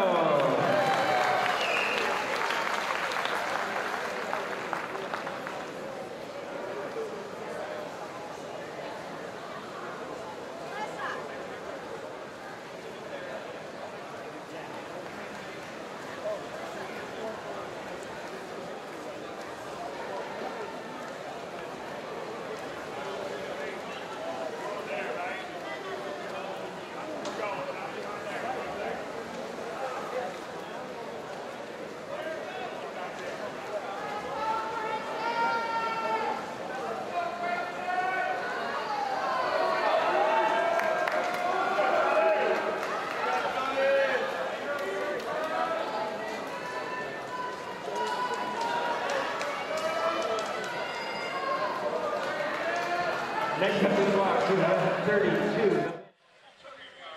The men's 200-yard backstroke. It's now time for another very leisurely, nice swim in the pond, right, Coach? It sure looks that way, but it's anything other than that for these gentlemen. Now, 200-yard backstroke. We'll set the lineup now. For heat number 1, we got Richard Wharton from Orange Coast College, Grayson McCaw from Santa Rosa Junior College, Jacob Hatch from West Valley College. In that 5th lane, Kita Inu from Orange Coast College, Tony Montez from Long Beach City College. Lane number 7, Jaden Giuliano from Diablo Valley College. 8th lane, Ethan Peary from Cuesta College. And, of course, in lane number 4, Charles Fleming from Sierra College. I love to see the way that these guys come out, not afraid of anything. If I said that it looks calm, I don't know, it doesn't really look that way to me right now. No, absolutely not. These guys are swimming their hearts out. You can see the pressure at the end of their feet, just blowing this water up into the air. This race is anything but nice, calm, and collective. Sometimes you think of a backstroke as this nice, easy backstroke that you're taking a nice swim through the creek or something like that. This is a race. This is full energy. Coach, I'm just giving you a hard time with that comment. But this is a battle as they work into the 100 meters here. 2 lengths of the pool down, now 3, headed into the 4th length. Yeah, hard to tell who's ahead in this race. Looks like lane 5 maybe slightly ahead, but yeah, it looks like Kita Inouye is in that first place now. just about a second ahead of the field. But here comes lane 4, lane 3 picking up the pace, trying to catch up here, starting the second 100 and then right away. Look at lane number 4. So in lane number 4, Charles Fleming, he's locked in that battle as we work into the end of the 3/4 of this race. We're now into close, the final 50. Yeah, this is going to be a great one. Just look at the way that they're coming into this turn. They know where each other are. They're gonna have to fight it out. Yeah, and look at Fleming. He turns towards Kita. He knows exactly where he is, and he turns on the turn. He's able to swim underwater. Now he's ahead. It's going to be a tough battle into this final 50, and they're going to head to the final 25. Everybody is on their feet cheering, at least down here on the pool deck. My goodness, the final turn, and look at him turn another gear. Charles Fleming, he is out ahead. In behind him is Kita Inouye, and then Jacob Hatch in the 3rd lane, and it is going to be a wonderful end for him. Charles Fleming, goodness gracious, you turn a different gear in that final 50, 151.68. He has improved 3 seconds on his prior score. And he was down 1 second going into the last 100 there and came back 4 seconds ahead to win the race. That's a good race strategy, it seems like, for him. Yeah, just, make everyone think that you're not going to put out a 100% effort, but he was in that 4th lane. Wow. Wasn't in the 4th lane for no reason. Absolutely. No, yeah, that was the swim that looks like a best time for him. He's got to be happy with that one. Well, we head to heat number 2. We are done with heat number 1. This is the championship round. We will set up the lineup now. In lane number 1, Caleb Wolfinger from Sierra College. He's a freshman with a 154.13. Matthew Neo from Mount San Antonio College. He's a sophomore with a 153.23. He's in lane number 2. Lane number 3, Evan Thierry. He was the 100 winner earlier, Coach. You've enjoyed watching him swim this weekend. From Sierra College, 150.81. In lane number 5, Lathan Skehan from Sierra College. He's a sophomore, 155.0. In lane number 6, Matthew Simpson from Orange Coast College. He's a 152.71. In lane number 7, Max Basayo from Allen Hancock College. He's a sophomore with a 154.03. And in lane number 8, Andrew Morris from Santa Rosa Junior College, 154.22. The race leader, Tatsuki Inouye. That's a name we've heard. Turns out that yesterday, lane 3, Ethan Terry was our winner. Interesting to see him not qualified first in the 200 back, whereas he was our fastest 100 backstroker.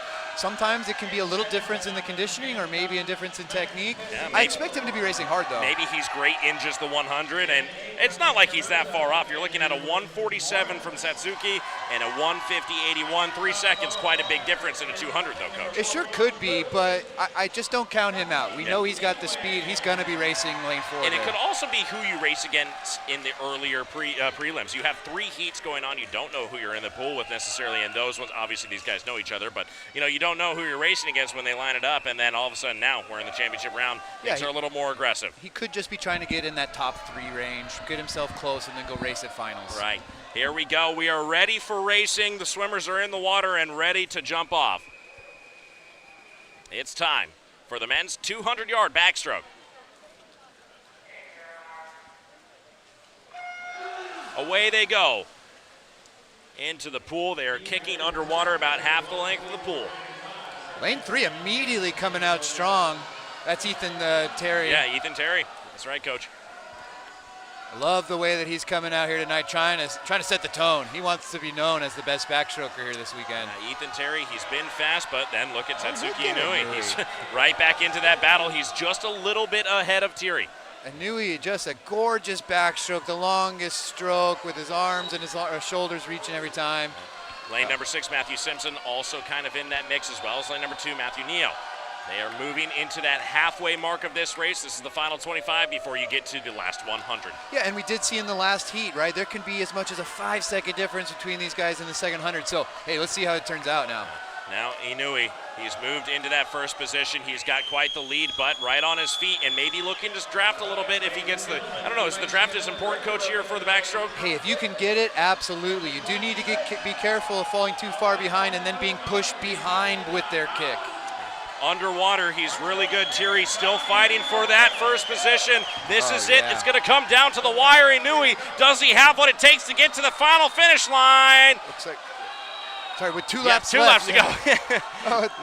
The tension's high, and we do see lane 3 trying to turn up the tempo. I just don't know if he has enough strength to keep up with Inui's immense pull here. Look at that. He's just, here comes the turn. He's just so good underwater and just on top of the water. Thierry, he's going to make the fight for the final push. This is it, the final 25. Here comes Thierry. He's fighting on the inside, and we have another big battle going here for second place. Look at this. Inui, he's going to have first. Here is going to be in second. I think it might be Thierry. No, it's not. Oh, gosh, it's that 6th lane. Matthew Simpson posts a .02 time faster than Thierry. Goodness gracious. So, Tatsuki Inui, he's going to have first place with 1:45.99. In second place, it's going to be Matthew Simpson in lane number 6. He's a 1:48.12. Lane number 3, Evan Thierry, he's got a 1:48.14. And then you go into that fourth place is lane number 5, Lathan Skihan. He's got the 1:51.10. In that 5th place position, lane number 2, Matthew Neo, he had a 1:52.30 in that 6th lane, or 7th lane. In 6th place, Mac Casile, he's got a 1:58, or no, 1:54. That whole line on the scoreboard is completely messed up. Hard to read, but I think it's a 1:54 if I'm not mistaken. 1:54.80, and in that 7th place position, Andrew Morris, he's a 1:53.31, and in that 8th place, 1:55, that will be at the top, Caleb Wolfinger, Sierra College. 1:55 even score. He'll be in the 8th place, and that will do it for the men's 200-yard backstroke. Another race down, Coach. We head to the women's 100-yard freestyle. Coming up next, you're watching SoCal College Sports coverage of the men's and women's 3C2A Swim and Dive State Championship. Don't go anywhere. All right, I have the final results. We're going to hand out some hardware. We're going to start down lane number 1 from Sierra College, Caleb Wolfinger. In 7th, in lane number 8, from Santa Rosa, Andrew Morris. Next door, in lane number 7, in 6th place, from Allen Hancock, Max Basile. In 5th place, in lane number 2, from Mount San Antonio, Matthew Neo.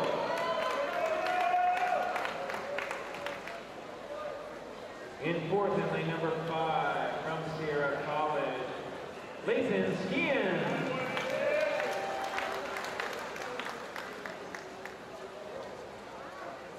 In 3rd place, in lane number 3, from Sierra College, Evan Thierry.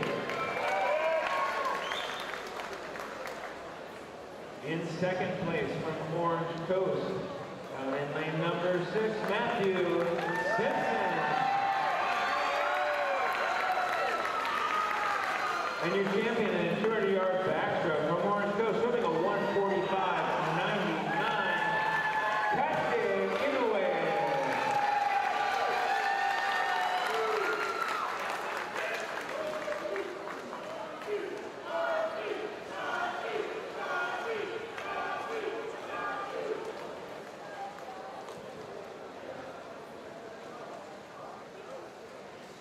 Ladies in the 100-yard freestyle, 2 minutes.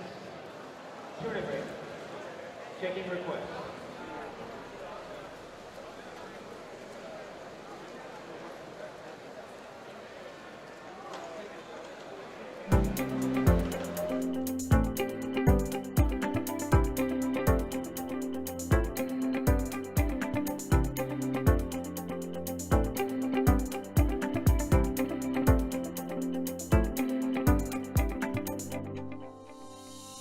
What I learned in my first semester in college was that I could run.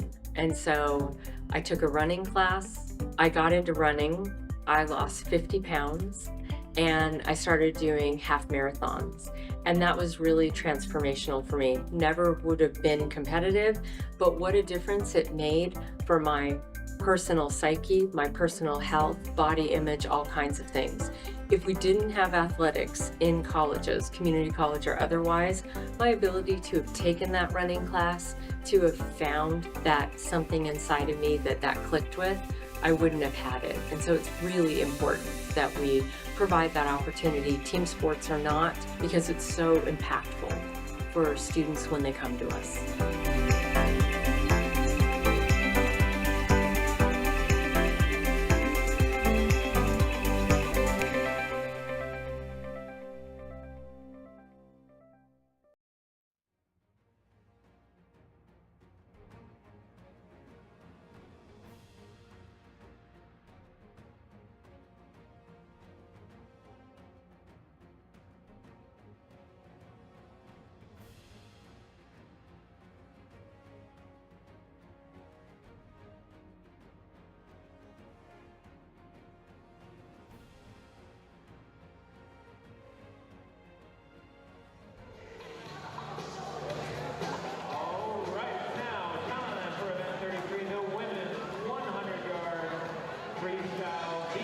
It is the women's 200-yard or 100-yard freestyle, and we are getting ready to go, and quickly. So we're going to announce the lineups really quickly here. We have Ashlyn C. in lane number 1, Jonas Shear in lane number 2, Chloe McKay in lane number 3, lane number 4 is Liliana Noriega, lane number 5, Beatrix Franos, lane number 6, Casey Ross, lane number 7, Destiny Hernandez, in lane number 8, Lindsay Haberger. They are off and underway. Coach, it's just 2 laps. This is actually going to be 4 lengths or 2 laps. 2 laps, yeah. Yeah, and the 100 free is really just sort of like a baseline event. It's one of those things you swim at practice every single day, oftentimes maybe 20, 30 times a day. Yeah, the 100 free is a bread and butter event. We have a really, really interesting matchup coming up for the heat number 2. But for right now, lane number 5 coming up very strong. That's Beatrix Franos. She is fighting for that first place position, but no clear-cut winner as it stands right now. She is leading the flying V, if you will. Yeah, the whole field flips within a second and a half of each other, as we expect in this short race. Let's see how they finish now. Here comes the finish, and that final turn is maybe the most important one. Who has the guts and the glory? It looks like Beatrix Franos. She is in first place for right now, but it is going to be a tough battle coming into the final little bit of the race. Franos is going to have it. It's going to be second place in the second lane. Jonas Shearer, she had it, and then in lane number 3, Chloe McKay, she had third place. Lane number 6 will be Casey Ross for fourth place. In first lane, lane number 5, Ashlyn C. In the fourth lane, Liliana Noriega, she was the 6th place swimmer. In the 7th lane, Destiny Hernandez, she is the 7th place winner. And in the 8th lane, that is Lindsay Haberger. We are done with the first 100-yard freestyle. It is now ready for heat number 2. This is the championship. In lane number 1, Alyssa Hamilton from College of the Canyon. She's a sophomore with a 53.79. In lane number 2, Risa Nikatsu from Santa Monica College, 53.61. In lane number 3, Alessandra Fleshman. She is from Palomar College. She's a freshman in 52.85.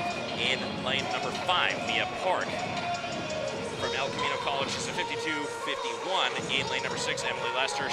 She's a freshman from Santa Monica College, 53.32. In lane number 7, McKenna Bloom.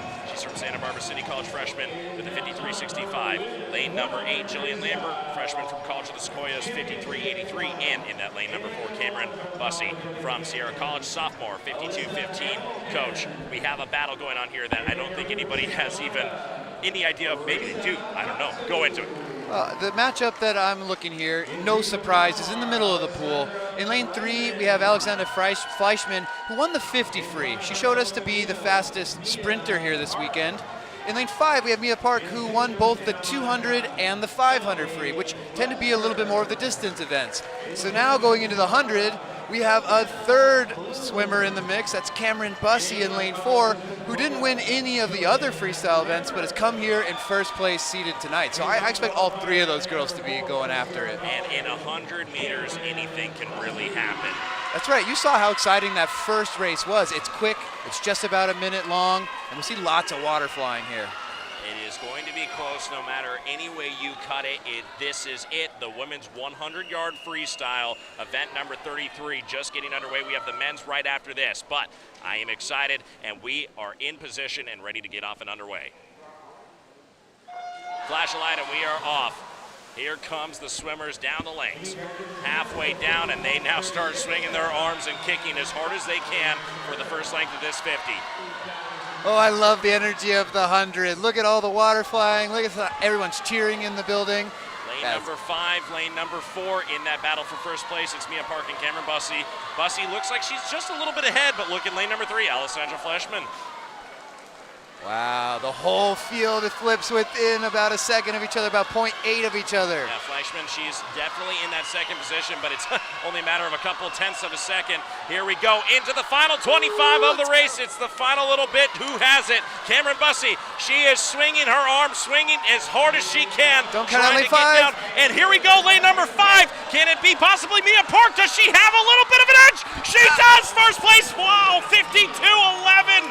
And in lane number 4, Cameron Bussey. She'll be a 52-28, third place. Lane number 3, Alessandra Fleshman. She had a 52-42. Coach, look at the splits there. Amazing race, and congratulations, Mia Park. Triple event winner here tonight, the freestyle champion, it looks like. That's an incredible stat to have. A triple winner, triple gold. That's something you got to go home and hang your hat on that one. They're all freestyle events, but they're all different distances, and to tell you how much different skills that takes, yeah, it's really impressive. Great swimming. Well, to finish out the table, lane number 7, McKenna Bloom, she's in that 4th position with a 59.21. In that 5th position, lane number 8, Jillian Lambert, 53.29. In that 6th position, lane number 6, that's Emily Lester. She had a 53.08. In that 7th position, lane number 1, Alyssa Hamilton with a 53.62. And in the 8th position, lane number 2, Risa Akatsu with a 53.72. Everybody, we have the men's event for the 100-yard freestyle coming up next. Gosh dang it, there's something really exciting about this, Coach. We'll get into it in just a moment. We're going to take a quick break. Don't go anywhere. You're watching the Men's and Women's Swim and Dive State Championship 2023 on SoCal College Sports. From Santa Monica, Risa Katsu, 8th place.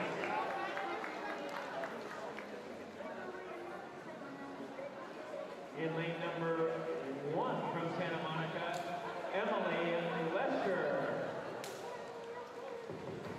In 6th place, in lane number 6, from College of Sequoia, Jillian Lambert.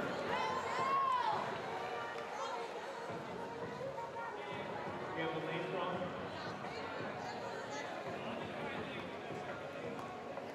We have Emily Lester in 7th place. There we go. The board is incorrect, sorry. In 6th place, from College of Sequoia, Jillian Lambert.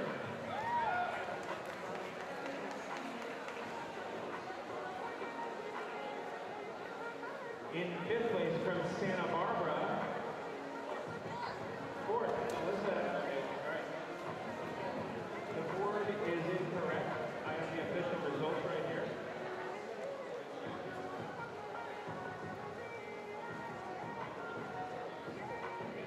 Just check.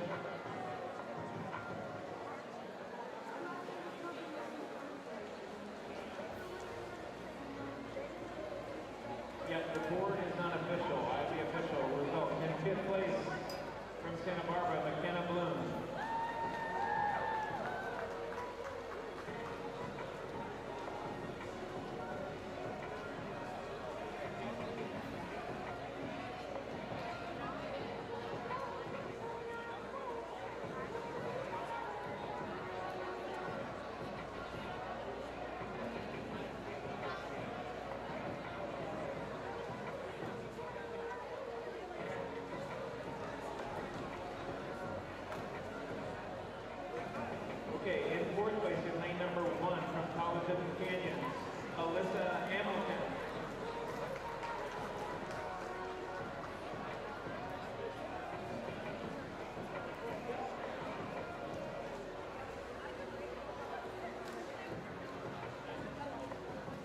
third place in lane number 3,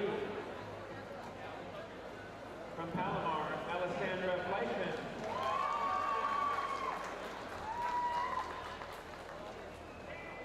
In second place in lane number 4, from Sierra College, Cameron Bussey.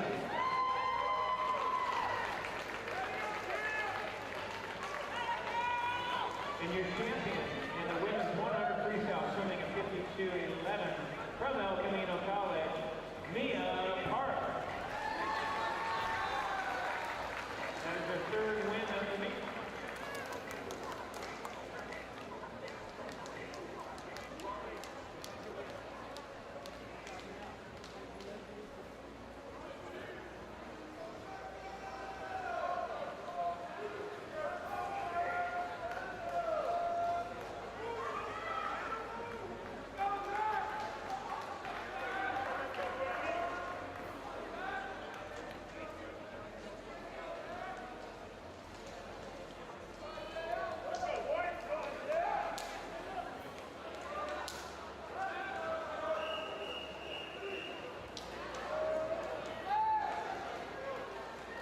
Okay, we need a timer in lane number 1.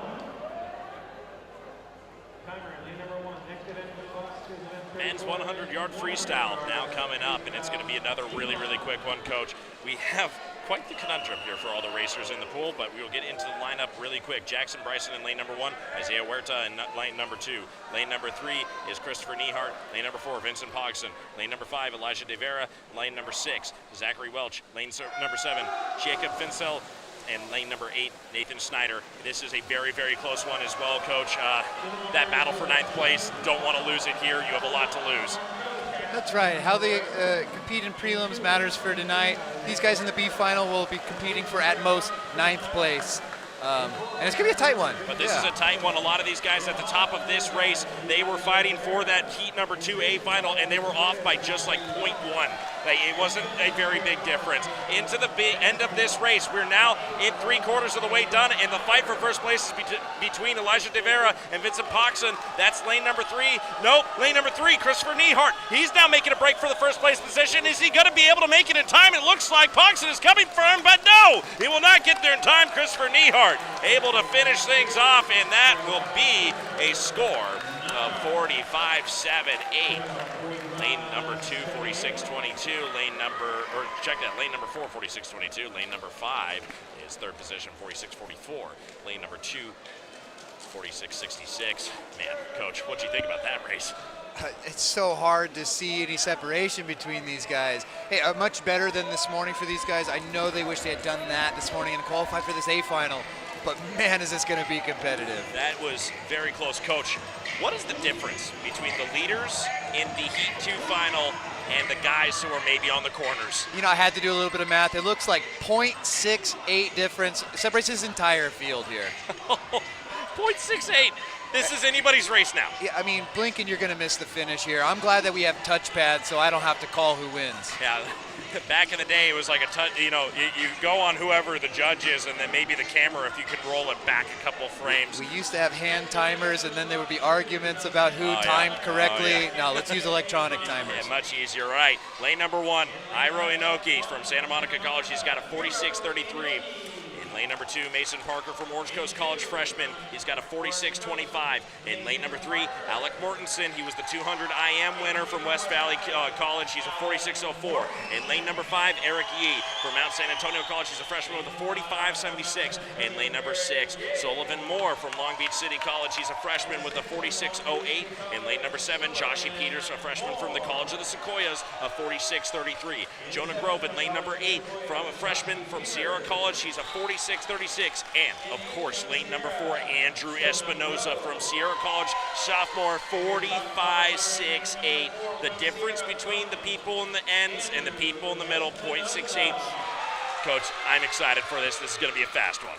Man, I love it when I don't know who's going to win. Yeah. Let's just watch a good race here. We're going to watch it for sure. Here we are. It is the men's 100-yard freestyle. Whistle has been blown. They are on the blocks and ready to jump into the pool. We wait for the flash of light now.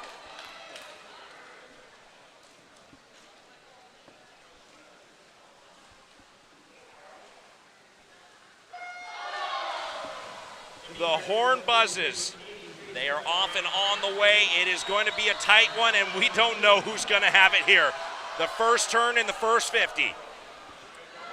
Nobody clearly ahead. Oh, it's neck and neck as we expect. When they flip, we will be able to see electronically a little bit of separation, but to the eye test. Here we go on the first flip. It's anybody's race at this point. Lane number 7 breaking out ahead. That's Joshy Peters, College of the Sequoias.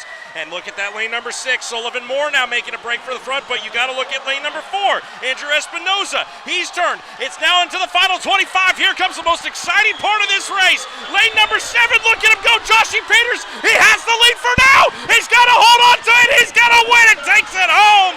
Lane number 7. Number 140. 433. Oh my goodness, lane number 6 coming in second place. That's Sullivan Moore with the 45.09. In third place, that's going to be lane number 4, Andrew Espinoza with the 45.42. And my goodness, it's 45s across the board almost here. Holy cow. Fourth place. Yeah, you love to see it from lane 7 taking the victory. Awesome. Yeah. Lane number 3, Alec Mortensen. He was the 200 IM winner. He had the 4th place with a 45.46. I need to catch my breath. Lane number 5, Eric Yee, 45.60. And in the 6th place, lane number 2, Mason Parker with a 45.79.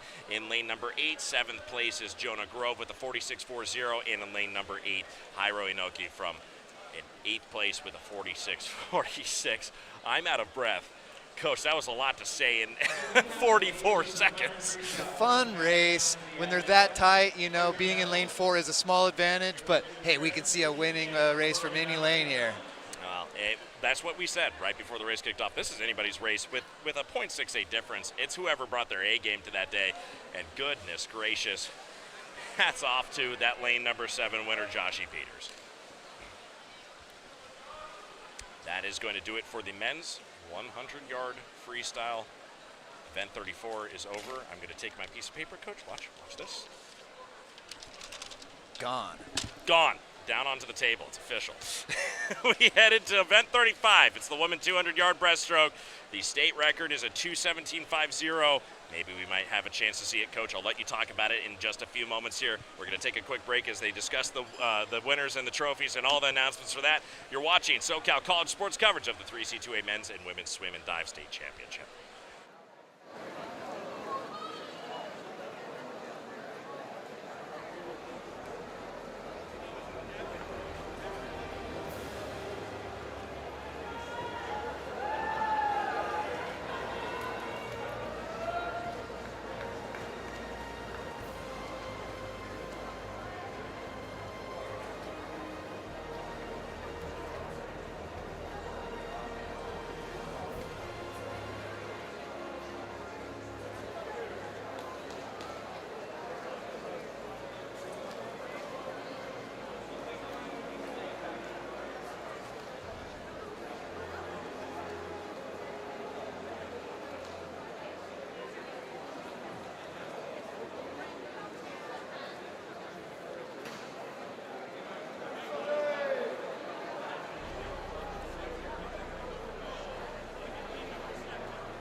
Seventh place in lane number 8.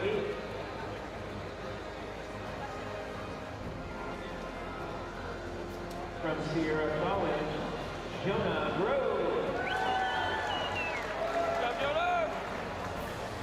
In 6th place in lane number 2. From Orange Coast, Mason Parker. In 5th place in lane number 5. From Mount San Antonio, Aaron Yeh. In 4th place in lane number 3. From West Valley, Alec Mortensen. In 3rd place in lane number 4 from Sierra College, Andrew Espinosa. In 2nd place in lane number 6 from Long Beach, Sullivan Moore.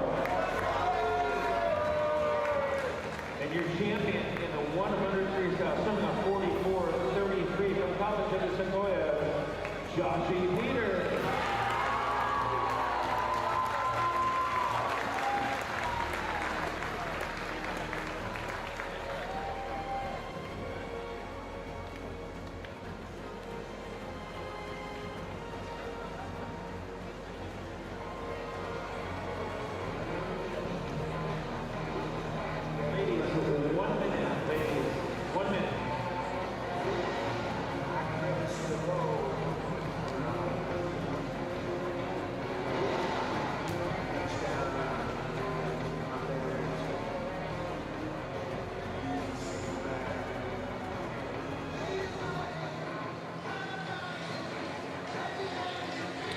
We are in the 200 breaststroke, Coach. Looks like only 2 more individual events and a relay left to go here. Yeah, and that's, if I'm not mistaken, it's a pretty long relay, right, Coach? You know, it's the 400 freestyle relay, 400 yards, but everybody's sprinting only 4 laps. Should go quickly. It goes pretty quickly. Should be fast. It's a 100-yard relay, really, is what, like, for your individual part of it. It's just a 100-yard sprint. That's right. And these guys love doing that relay at the end of the meet. You know, a lot of times points for the whole meet are on the line there. All right, well, we'll get into it. Women's 200-yard breaststroke coming up right now in the heat number 1B final. We have in lane number 1, Melissa Chavez. Lane number 2, Tyra Lee. Lane number 3, Jessie Nelson. Lane number 5, Emma Jeffries. Lane number 6, Arabella Carboni. In lane number 7, Marisol Narvaez. In lane number 8, Evelyn Mitsuda. And in lane number 4, Elena Pena. Swimmers are off. This is the longest of the breaststroke events, and it is the slowest of the 4 strokes. So we should be looking at, you know, 2.5 minutes for these races, and those are going to be 2 minutes of absolutely punishing the legs. Yeah, it's getting as wide as you can with them outstretched from your body and just pushing as much water behind you with your legs. It takes a lot of effort and a lot of air to be able to push yourself up, in, out of the water, and then back down.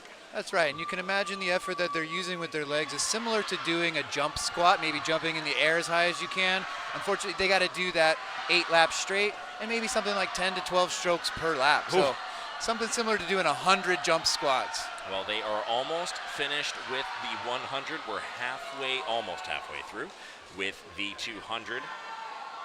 We have a very exciting Heat 2 coming up, and maybe a potential, if you look at some things here, swimmers turning it on for the finals as well as championships. Coach, I'm excited about what's coming up next, but before that, let's take a look at the field right now. Lanes 5 and 6 in that front area position, but lanes 4, 3, and 2 also kind of competing. Look at lane number 2, Tyra Lee. Yeah, now that we've crossed the 100-yard barrier, I'm really looking to see who still has those legs behind them like we're talking about, okay, and who's going to start, you know, having to turn on their tempo in order to make up for the lack of strength. Tyra Lee had it for a second, but it's Arabella Carboni. She is about a head's length ahead of anybody else behind her. Behind her is in lane number 5, Emma Jeffries, Elena Pena. Elena Pena now out ahead a little bit as well. Here comes the final turn. We're in the final 50, Coach. Final 50, we've got 5 people abreast, all competing for it. It's just going to be who has anything now left. Look at lane number 4, Coach, Elena Pena. She's kind of turned on a little bit of an extra speed boost here. Right next to her, and she could probably see her, is Jessie Nelson. She is just about even with her turns at the same time. It's the final little bit here. This is the final sprint to the end, Coach. Yeah, we've seen it time and time again. Whoever can finish it strong is going to be the winner. Let's see it. 3 and 4. Yeah, Elena Pena in that fourth lane, but you also have Jessie Nelson digging and trying to get as much as she can. She might have a little bit of an edge here. Will she touch the wall first? She does! In lane number 3, Jessie Nelson takes home the 9th place position in this whole heat. I mean, goodness, that's what you got to do from lane number 3. Lane number 4, Elena Pena, she's going to take home 2nd place here. In lane number 6, you're going to have 3rd place. That's Arabella Carboni. In lane number 2, Tyra Lee, she's in 4th place. In lane number 5, you have the 5th place, Emma Jeffries. In lane number 8, you have the 6th place, Evelyn Mitsuda. In lane number 7, you have Marisol Navarez. She was a 2:38.69, and finally in that 8th place, Melissa Chavez. We head to the Heat 2A final. Now, we're going to mention a name here in a second, Coach. Potentially a chance. She's had a great tournament already. Lane number 1, Naomi Jenkins from San Diego Mesa College. She's a freshman with a 2:33.06. In lane number 2, Mary Downs. She's a freshman from Sierra College with a 2:31.41. In lane number 3, Ashley Sand, Las Positas College, sophomore with a 2:28.34. Lane number 5, Wilma Henderson. She's from Santa Monica College. She's a sophomore with a 2:26.37. In lane number 6, Maya Gracie Hall from Grossmont College. She's a freshman with a 2:30.47. Lane number 7, Ashley Simmons, Santa Rosa Junior College, 2:32.74. In lane number 8, Brandy White from Orange Coast College, 2:33.97. Finally, in lane number 4, Courtney Seljeseth, 100-yard winner. Coach. Courtney Seljeseth has shown herself to be a league ahead of everyone in the breaststroke. We, of course, don't want to call the race before she swims it, but I think she has the type of talent that with an incredible swim, she'd be right on the state level record. We're looking for a 2:17. She's coming in at a 2:20, so I am asking for a 3-second time drop. I think she has the speed. Coach, she might. It is a 2:20.49 that she came into after this the heats this morning. She definitely has the speed. She's probably feeling good coming into it. It is time for the women's 200-yard breaststroke right now. Swimmers are off and underway. And this is exactly what I expect to see from her in lane 4. She's not going to coast on this first 50. She knows she needs to get after it if she wants to be the fastest 200 breaststroker ever. She is in the lead now, underwater for about a quarter of the pool. Just look at that power that she is using underwater. Those legs are absolutely pushing so much energy out, down, away from herself so she can prepare herself through the water.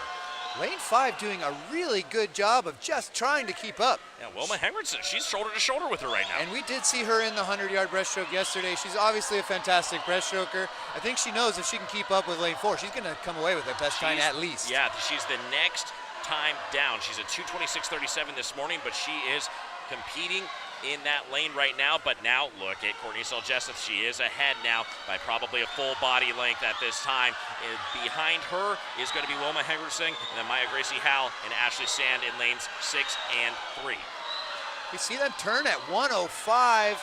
Okay, at 103 was her best time last night. I think she's going out aggressively at 105. Let's see if she can hold that. Well, and now coming back after that turn, Wilma Henderson, she is still right there in that position. It's anybody's game at this point. They're almost done with 3/4 of this race. It's now into the final 75 meters at this point, Coach. Final 3 laps coming into the final 50 here, and we still see her pressing that chest forward, snapping the feet.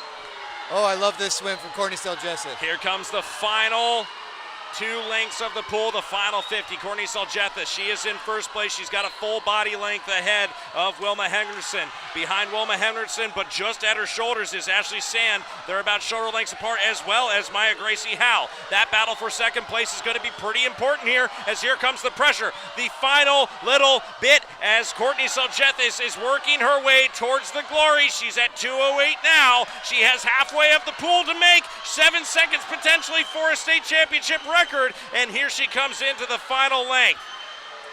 Working into that second place position. Look down, Maya Gracie Hall. She's going to be just ahead for second place, and she records a time 2:19.70, so a personal best for Courtney Seljeseth. That's first place for her. In second place is going to be that 6th lane Maya Gracie Howe. She's going to have a posted time of 2:23.79. In lane number 5, Wilma Henriksen. She'll be in third place with a 2:24.24. In lane number 3, Ashley Sand in fourth place, 2:25.58. In fifth place, lane number 7, Ashley Simmons. She's going to have a 2:34.96. In sixth place, lane number 1, Naomi Jenkins with a 2:32.88. In lane number 2, 7th place, Mary Downs with a 2:33.20, and in lane number 8, Brandy White, she has a 2:35.90. That's going to do it for the women's 200-yard breaststroke. We have the men's 200-yard breaststroke coming up. It's me and Coach Adam. We're calling all these matches today here live on SoCal College Sports. If you want to re-watch this coverage, it's live on our website right now, live on YouTube right now, and we have it all archived on demand whenever you want, wherever you want, however you want. Anytime you want, as long as the internet exists. At that point, I really can't help you. SoCalCollegeSports.com, SoCal College Sports 1 on YouTube. You're watching SoCal College Sports coverage of the 3C2A Men's and Women's Swim and Dive State Championship. We have men's 200-yard breaststroke coming up next. Don't go anywhere. We are ready to go. In 8th place in lane number 8 from Orange Coast, Brandy White. In 7th place, in lane number 2 from Sierra College, Mary Downs. In 6th place, in lane number 1 from San Diego Mesa, Naomi Jenkins. In 5th place, in lane number 7 from Santa Rosa, Ashley Simmons. In 4th place, from Las Positas, in lane number 3, Ashley Sand. In 3rd place, in lane number 5, from Santa Monica, Wilma Henriksen. In 2nd place, in lane number 6, from Grossmont, Maya Garcia Hale. And your champion, swimming a 2:19.7 from De Anza College, Courtney Silverset.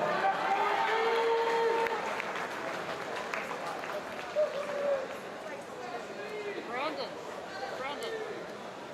good job. Awesome job.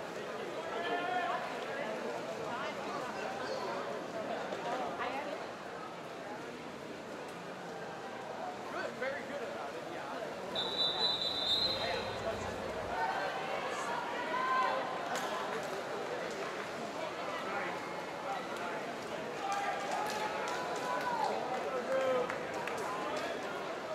Next event, up to the blocks, is event 36, the men's 200-yard breaststroke.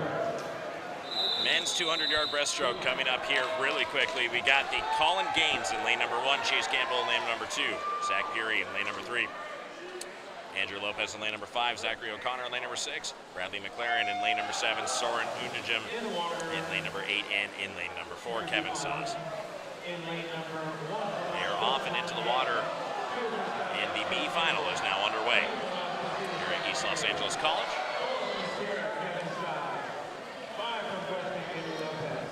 You can see right away the boys showing us a bunch of different techniques.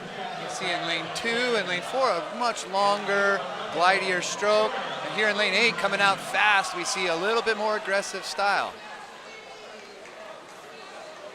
In that first position, it's going to be lanes 5, 4, and 3. From the top will be Zach Fury, Kevin Sauce, and Andrew Lopez. Andrew Lopez will turn first as he goes underwater to swim into the halfway mark of this race.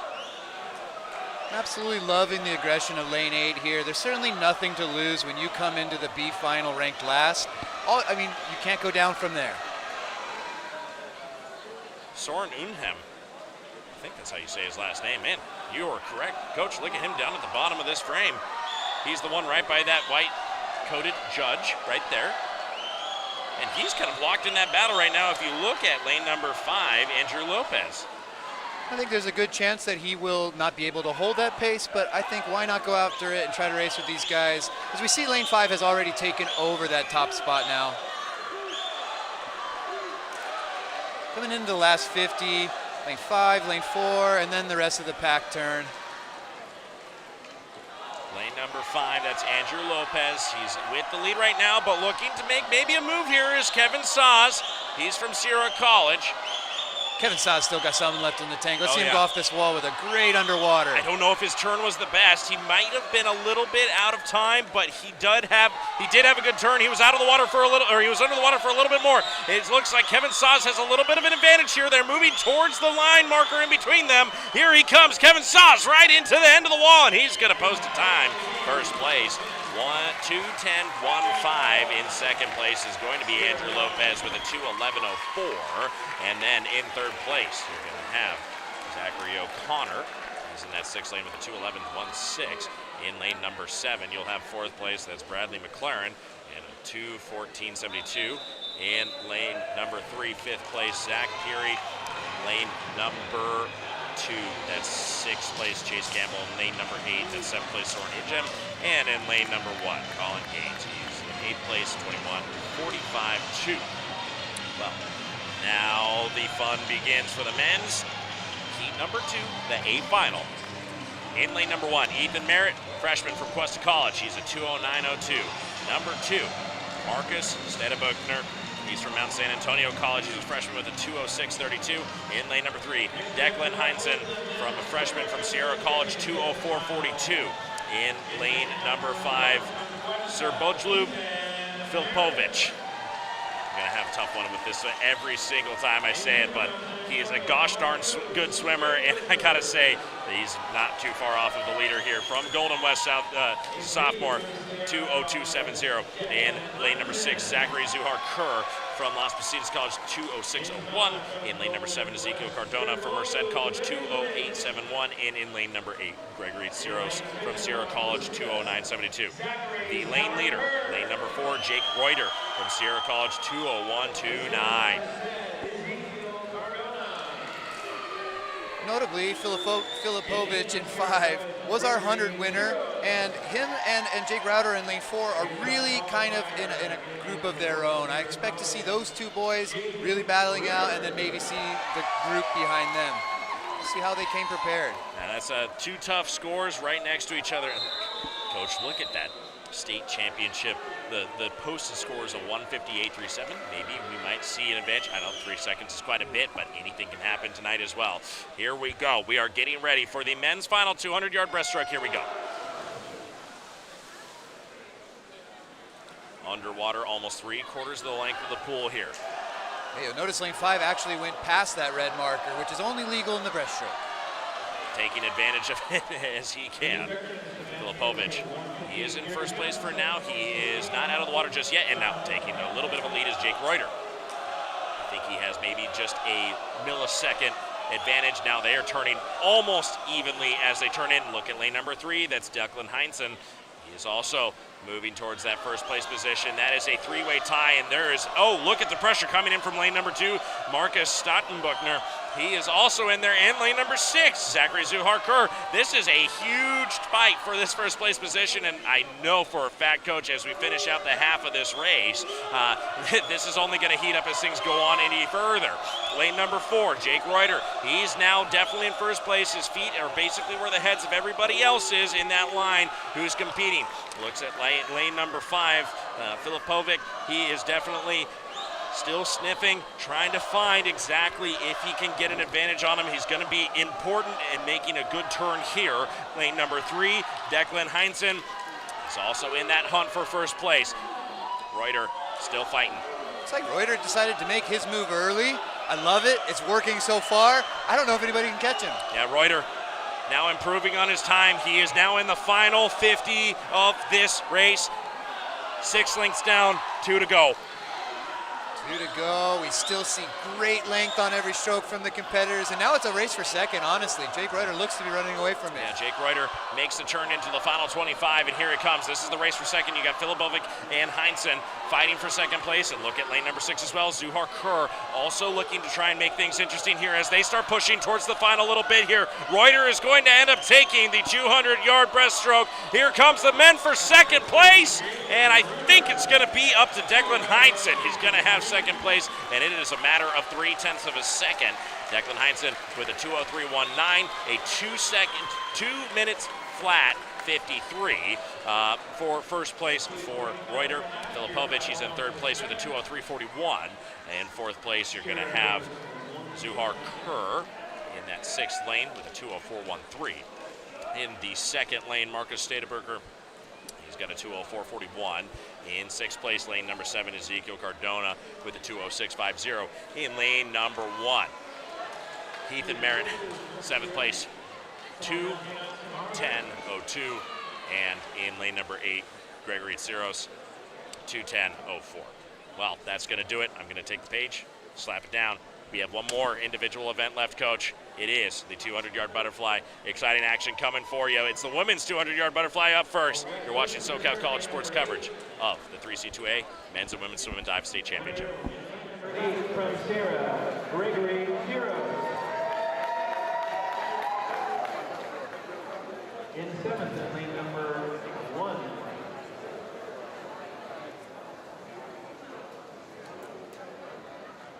From Questa College, Ethan Merritt.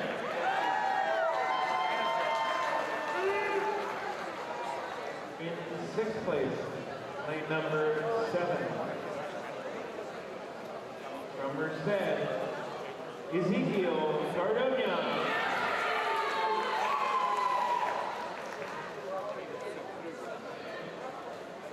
In fifth place, in lane number 2 from Mount San Antonio, Marcus Dagbusher.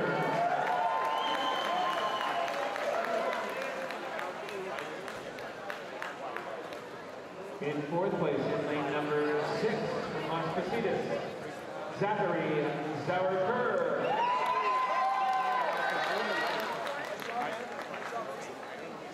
In third place, in lane number 5 from Old West, Servoju Filipovic. In second place, in lane number 3 from Sierra College, Declan Heinzen. And right next to his teammate, your champion. In lane number 4 from Sierra College, coming at 2:00.53, Jake Reuter.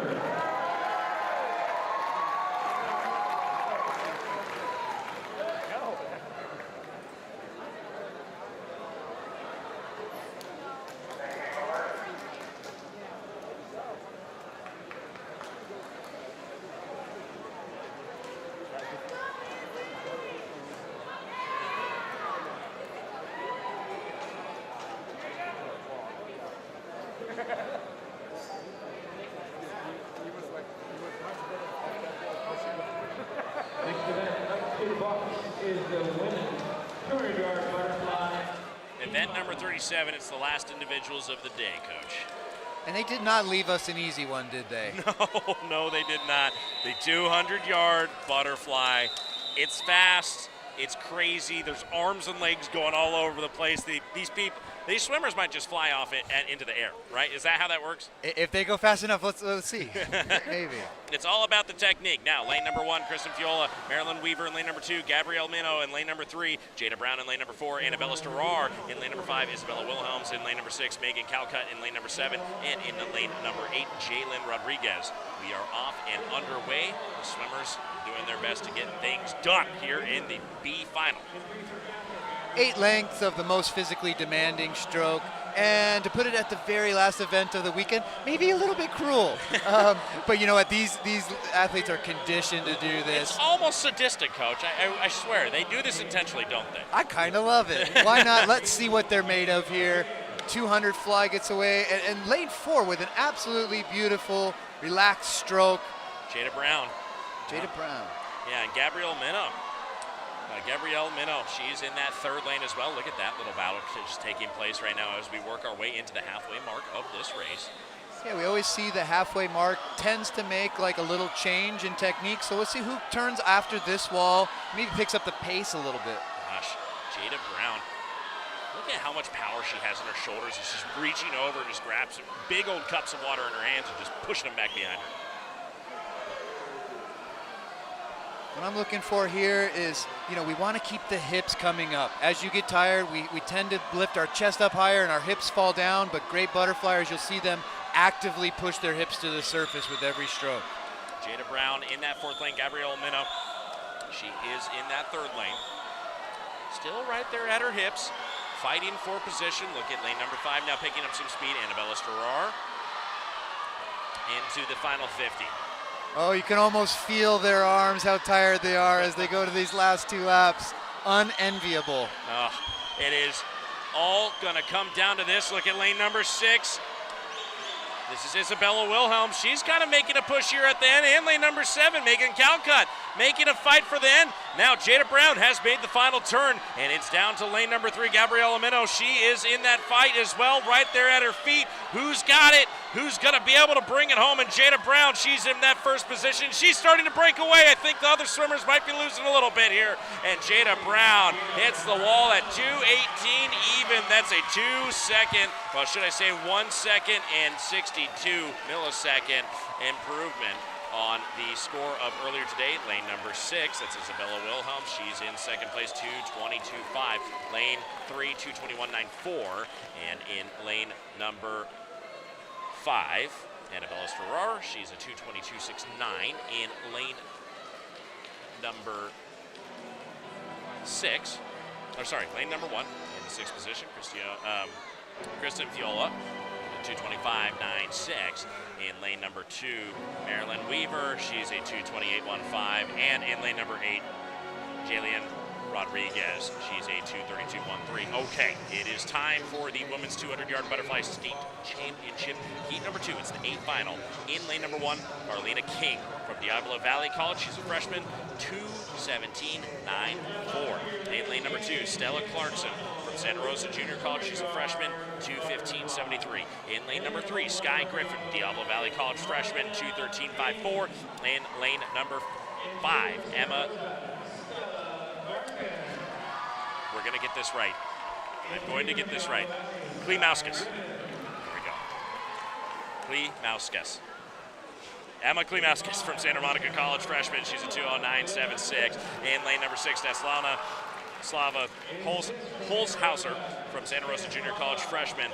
She's a 2:15.26. And lane number 7, Kayanda Dowdy. She's from Hartnell College sophomore, 2:16.98. And in lane number 8, Kristen Fitch from Diablo Valley College freshman, 2:17.98. Finally, Emma Hart. She's a 100 fly state record. Is that right, Coach? Yeah, last night we saw Emma Hart break her own state record in the 100 butterfly. Exciting to see her come into this 200 fly ranked first as well. All right, well, this is it. The 200-yard butterfly. It's cruel, it's evil, it's sadistic here at the very end of the tournament. We have one more event. It's a relay coming up, but the men's 200-yard butterfly. Right now, swimmers are on their blocks and waiting for the flash of light.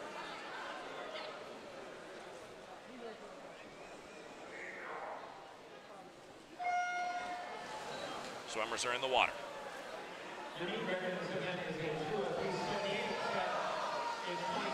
Jumping out to an early lead in lane number 4, Emma Hart. She had the 100 fly state record posted yesterday. Maybe she can make a move. Potentially, it would be a lot of seconds. It was a 2:03.78. She has a 2:07.43. Yeah, it seems like maybe she's more suited for the 100 fly, but if you look at her strokes, her doesn't look like she's real tense. It's beautifully smooth and fast right now. Now, in that second place position right now is going to be Emma Klimauskas. Sincere apologies to Klimauskas and everybody else's names. We absolutely butchered this weekend. That's on us. Absolutely. And I will say, give me at least a little bit of grace here. I'm trying my best. There's a lot of names and not a lot of time to think about it. Nope, yeah, we're not doing at all. it. All right, into the halfway mark of this race, Coach. Hart well ahead, Klimauskas In second place for that third place position, look at lanes number 6 and lanes number 3. Lane number 6 is Steslava Haushauser, and lane number 3, Sky Griffin, fighting for that third place position.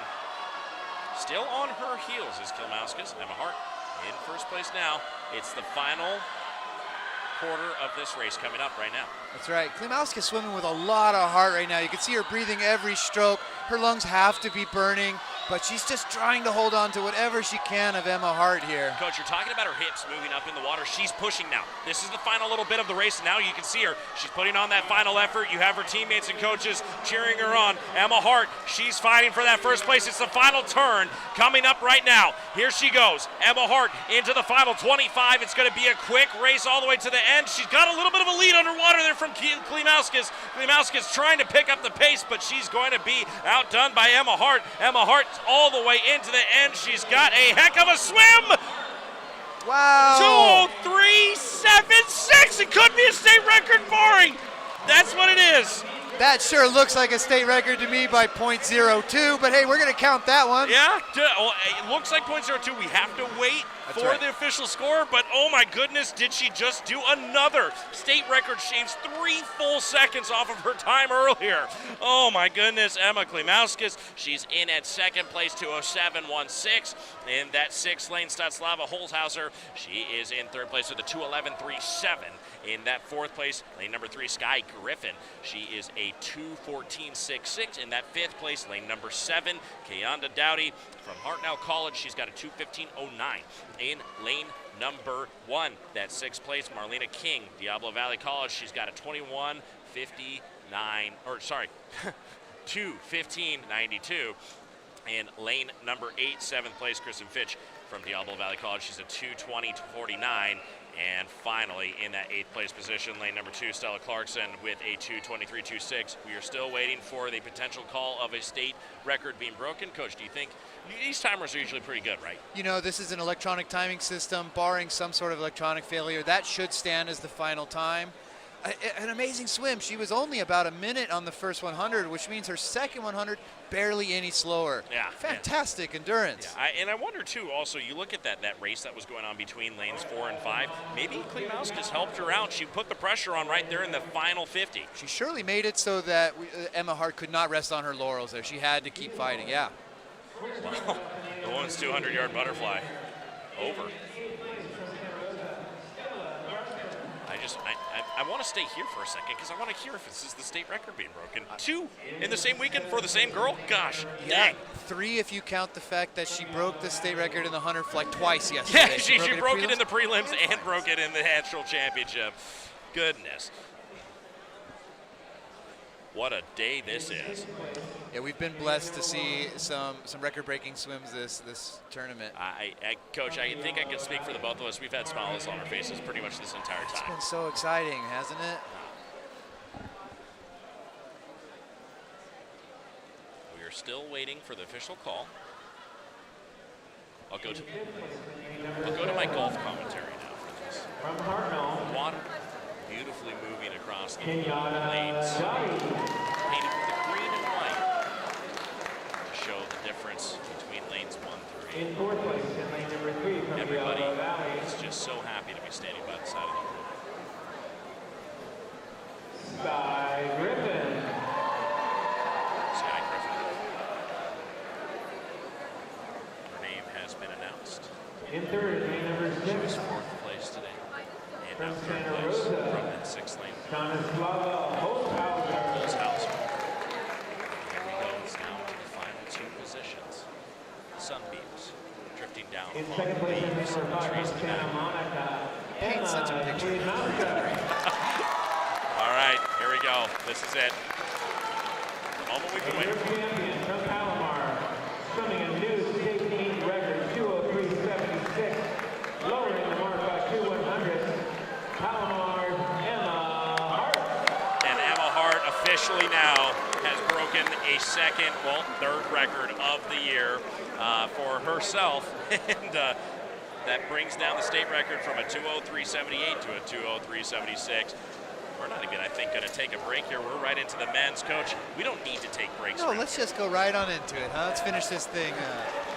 The swimmers, they're dealing with the endurance issues here at the end of the race, at the end of the weekend. Do we get to claim endurance for this? Yes, this is. Okay. I will say, I went to bed last night. My vocal cords have been on fire. This is race calling is a completely different thing. You got to talk at a certain speed. I'm like an auctioneer out here, I think. That's right. Go treat yourself with a nice after meat meal here, huh? Yeah, maybe a steak. Maybe that's in the cards for me. All right, we'll get into the lineups here. Men's 200-yard butterfly. This is the very last individual event of the day.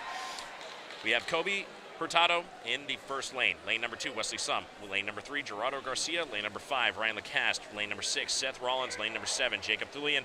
Lane number 8, Gage Price. And lane number 4, Javier Rodriguez. This is the men's 200-yard butterfly B. Heat number 1. The fight is on.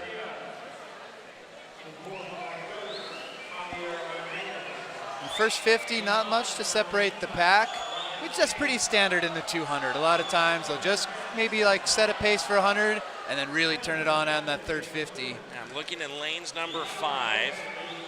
It's Ryan Lacaste. Lane 2 seems to be out in a strong pace there. Yeah, lane 6 as well, Seth Rollins. Lane 2, that is Wesley Sum. But look at lane 7 all of a sudden. Look at this really quick. A good turn from Jacob Thulian. We've seen that work and fail some swimmers this meet. When you turn it on early, it's guts or glory. Yeah, Thulian, he's now past the halfway point. They're working into the 3/4 here of the race. Just 75 meters or yards at this point to go. Still in control is Jacob Thulian in that 7th lane, but might he be a little bit slowing down here? Sure looks like it. Yeah, lane 6 catching up, lane 3 catching up. Yeah, lane 6 catching up, and you can see Thulian, he's popping out of the water a little bit more, and here comes the pressure. Look at lane number 1 now, kind of bringing up the pressure a little bit. Lane number 3 is Gerardo Garcia. He's now pushing up a little bit farther, and this is the final little bit. We're at the end of the first 25 of this last 50, and now we're in the last 25 of this 50. Here we go. It's the final little sprint to the end. Great legs, Who's going to be here? Great legs in lane number 5. That's Ryan Lacaste. In that first position might be Gerardo Garcia. It's going to come down to the clock at this point. Garcia touches the wall. He's going to have first place with a 1:58.26. Second place, 1:59.22. That's going to go to Ryan Lacaste. In lane number 6, Seth Rollins is going to have a 1:59.73. In lane number 8, it's Gage Price. He's going to have I think that's a 2:10.04. Again, that clock is a little bit messed up there on the other end of the pool. Lane number 4, that's Ryan Lacaste. He is in that 5th place position with a 2-minute flat. So 4th place must also be a 2 flat. Yeah, it's a 2:04 in 4th place. And 5th place, it's a 2:09. In 6th place, you have lane number 7, Jacob Thulian, for a 2:08.77. And in lane number 2, you have 7th place with a 2. What? Lane 6, also a 2 flat. Oh, with that's the board right. That one has the malfunctioning. little, that marker in the middle. The board's not helping out much. Gosh. I hope everybody else can see this. You can see it right here on the screen. On the monitor, it's not just you. I should know better at this point. We've been looking at it all weekend long, Coach. The guy who just won, again, it's Ryan Lacaste. He just won the A final, or the B final. Or sorry, not Ryan Lacaste, not Ryan Lacaste at all. That would be lane number 3, Gerardo Garcia. All right, it's time for the 2A final. We'll set up the lineup now. Again, Gerardo Garcia from Riverside College. He had the best time here in the B final. A final, here comes the lineup. In lane number 1, John Torres from Sierra College. He's a sophomore with a 1:56.87. In lane number 2, Jacob Brockman from Palomar College. He's a sophomore with a 1:56.24. In lane number 3, Tommy Collins from Sierra College. He's a sophomore with a 1:52.33. In lane number 5, Caleb Tracy from Sierra College. He's a sophomore with a 1:51.77. Lane number 6, Jason Matsuda from Mount San Antonio College, freshman, 1:54.79. Lane number 7, Ansel Johnson, Palomar College freshman, from 1:56.73. In lane number 8, Keaton Sudato from Golden West College is a freshman, 157.64. Finally, in lane number 4, Ethan Smith. He has a 147.25. Coach, tell me about Ethan. Ethan Smith, by far the winner in the 100 fly yesterday. I expect him to repeat that here tonight. He seated a full 4 seconds ahead of the rest of the crew. Let's see if anybody else has a chance to catch up with him here. All right, it's the men's 200-yard butterfly, one of my favorite events to watch. It's cruel now. It's the very last individual. These guys are going to be putting everything they have left in the tank into this race right here. Swimmers on their marks. Flashlight and underway. Here we go. It is event 38, the A final for the men's 200-yard butterfly. And jumping out to an early lead is Ethan Smith. He has definitely got the speed here early on in the first 50. Man, does he have a fast dive, and that underwater is something to see. We saw that in the 50 free. He's also our 50 freestyle champion this weekend with a 19.8. And even in that distance, he was kicking underwater most of the lap. So daggum fast, you got to believe it. You know, this is something really special to watch here. Look at his movement, his hips right here as well in this butterfly. They're so coordinated with how he's diving forward with his shoulders, Coach. This is, mechanically, I would say this is pretty good if you want to see a good example. It sure is, and if I can point out a slight detail here, you'll notice he breathes looking to the side. That's an unusual detail. If you look at every other competitor, will generally look straight forward for their breath. I wonder if he believes he can leave his head a little bit lower to the water by turning it there. Maybe he's getting a little bit of a better angle. That's right. I would think my ear might be cutting into the water, but they have the swim caps on. Hey, it certainly works for him. But we do see lane 3 here coming with a gritty race, keeping right on his heels. Okay, let's get back to the race. Tommy Collins in that second place position. He's fighting really hard here. Lane number 5 will be the next guy, Caleb Tracy, but he's pretty far off. We're working into the final 50. It's going to be a tight battle between Ethan Smith and Tommy Collins as we get into the final length of this 200 right here. Coach, I'm so excited. It looks like Ethan Smith, he is now turning on another gear into this final 50. Yeah, hey, I want to point out Tommy Collins has a great meet so far. Hasn't been an event winner, but he's been chasing Ethan Smith all weekend. Tommy Collins, gosh, we he are is 9 fighting seconds. for the position. Here he comes too. Look at this into the final half of this lap. We're maybe looking at a state record time. Do we have it? Yes, we do. Oh, 1:44.45. Ethan Smith, welcome to the record books. Previous time was a 1:45.64. Oh. Not even close. From 1:45.6 down to 1:44.4. 1.2 seconds off of the all-time state record. Whoa. Wow. Oh, man. In second place is going to be Tommy Collins. He had a great race in his own right. 1:48. He has shaved, Coach. It's 4 seconds off of his time. Oh, my goodness. Almost 5 seconds. Hey, when you chase the best, you're going to end up pretty good. Yeah, in third place, I'm sure that actually helps with your total score line. In third place, Caleb Tracy. He's in lane number 5. He has a 1:51.62.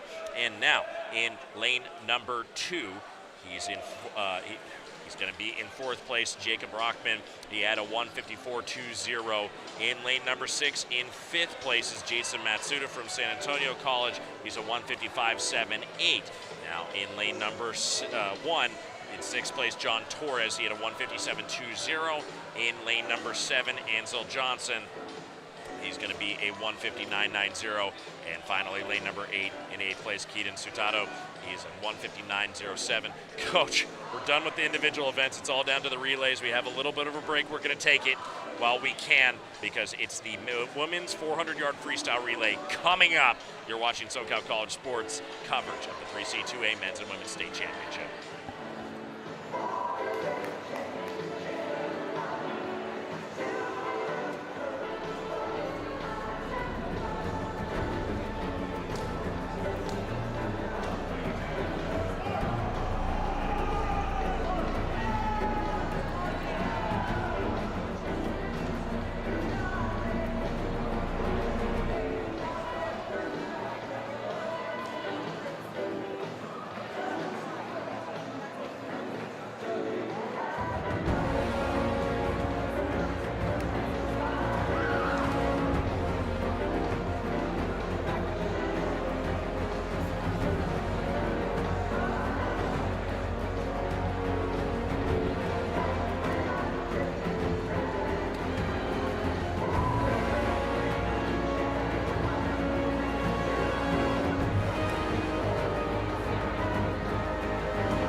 From Golden West, in lane number 8, Hayden Sutanto. Next door in lane 7, in 7th place from Palomar, Ansel Johnson. In 6th place in lane number 1, from Sierra College, John Torres.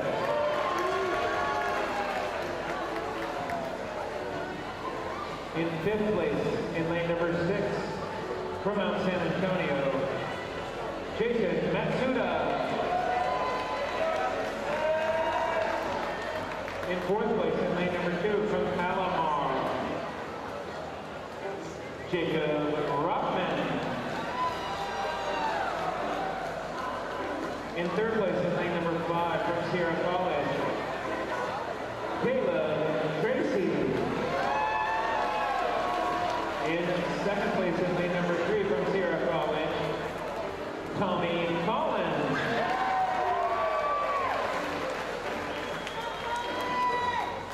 And in 1st place, swimming a 144.5, lowering an 18-year-old meet record from Orange Coast College, Ethan Smith.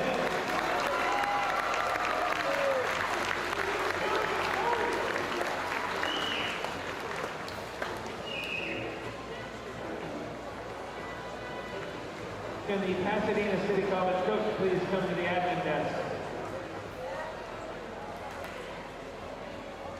All right, coaches. Time for the coaches meeting, the pre-relay coaches meeting / dance party while you're not on the deck.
So I was just beginning junior high and high school when Title IX came about.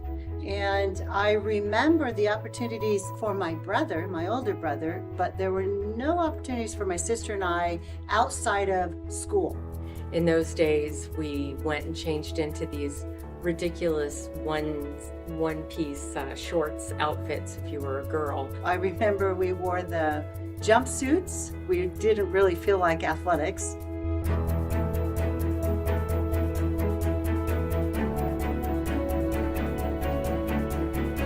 Every decision that we make as administrators, we have to look at it through the lens of Title IX. I think that we have to see how does it affect other programs, our student athletes, and how we are providing access and opportunities for our student athletes.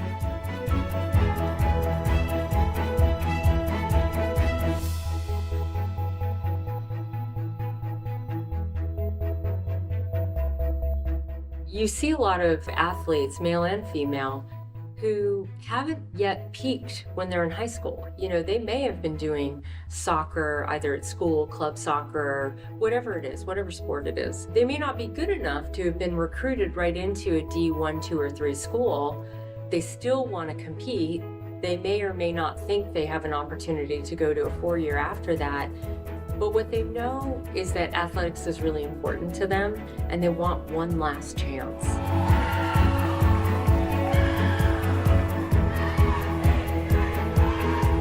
We don't ever want to go backwards. We want to get better and better and better. And I would say as we improve women's athletics, you're also going to improve men's. There's always room for improvement in everything we do. So if you improve one, the other one's going to come along too.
Well, we had a nice long break. Everything is set and ready to go. Coach, it's been an interesting weekend. There's been a lot of teams who have had really great moments, some that they might not want to remember. Coach, we have the final team scores thus far. We're going into the 400-yard freestyle relay. Now it, I think, becomes more of an individual fight as scores seem to be pretty set apart. Certain schools have dominated, certain schools have not. Coach, you want to go into that a little bit? Yeah, as far as winning this meet goes, it looks like certain teams have already separated themselves from the pack. It's mathematically not impossible for these top 3 positions to change. These relays are worth about 40 points, and honestly, about 40 points separate first and second and third place here. So going into this last relay, it looks like Orange Coast College in the 3rd place, Sierra College in 2nd, and Santa Monica College in 1st. And all 3 of them are in the A final ready to race against each other here. Yeah, and it's a separated. Can I announce the points? Yeah, please do. So we have 370 points for Santa Monica College, and Sierra College has 342 points. Orange Coast College, 301 points. And then there on the buffer, you have Santa Rosa Junior College. Anything can kind of change there. You know, you never know. You might get a disqualification. But at this level of the swimming event, at this time, man, these girls are bringing their A game. It's going to be very difficult for these things to happen and stuff to shift. Not impossible, though. Mathematically, as long as all of these relays are legal, nobody jumps early, it's going to be very hard for the results to change. However, one false start, one mistake here, and you could drop down in the rankings pretty significantly here. Of course. Well, we are getting ready to go with the B final. This is LA Valley College at the first position. Liliana Noriega will be swimming in the first rung of the ladder for them. In lane number 2, San Diego Mesa College, Tori Brindell. In lane number 3, Mount San Antonio College, Parker Damask. In lane number 4, Grossmont College, Mega Calcutt. In lane number 5, American River College, Claire Athey. In lane number 6, San Joaquin Delta, this is Kyla Lilly. In lane number 7, Riverside College, Lindsay Hadberger. In lane number 8, Las Positas College, Sarah Thompson. We will keep that updated as this race goes on. It's the women 400-yard freestyle relay. They are getting in position and ready to go. You are watching SoCal College Sports coverage of the men's and women's swim and dive state championship. Man, what a weekend it has been, and we are in the end cap, everybody. It's almost over, but not over before. Everybody sings a little bit of Sweet Caroline, and that's normally the ending song for most 3C2A events. We'll see if it holds true here at Swim and Dive.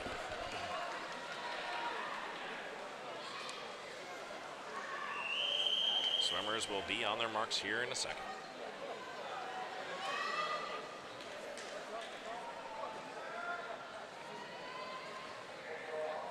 On their marks.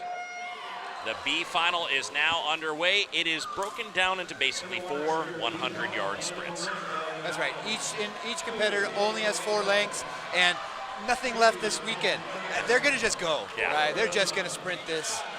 And while we announce the points for the top 3, most of these swimmers in the B final aren't in that. And here, points actually might matter. We will see these results change a little bit, but we won't know until after this race. And make sure you check the Meet Score app. That is the one that they've been keeping track of this entire time. All right, we're halfway through the first 100, Coach. Yeah, it looks like lane 1 has an aggressive start out there. Yeah, that's Liliana Noriega from LA Valley College. She makes a good turn. She will be leading things here. The rest of the table looks pretty much even at this time as they come into the final bit of their first stint of this race. Now, swimmers in the water. Jumping in for LA Valley College will be Kelly Long. Going down the line from lanes 1 through 8 is Naomi Jenkins in lane 2. In lane number 3, Melissa Chavez. In lane number 4, Kristen Frau-Holman. In lane number 5, we have Tavia Verwoest. In lane number 6, we have Darian De Leon. In lane number 7, Jesse Nelson. In lane number 8, Sam Dorn. They are now swimming and done with their first 50 of their 100 freestyle. Yeah, it goes real quick, doesn't it? Yeah. We're just going to be announcing names over and over and over again now. The lineup has changed a little bit. Lanes 1 through 4 pretty much now even. Looks like lane number 3, San Antonio College, is taking the lead, and that's Melissa Chavez.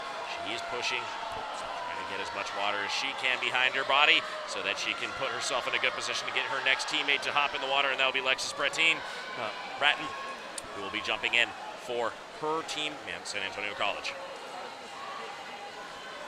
Number 2, San Diego Mesa College. It might be Gracie Burns. Yeah, they're basically in the water simultaneously.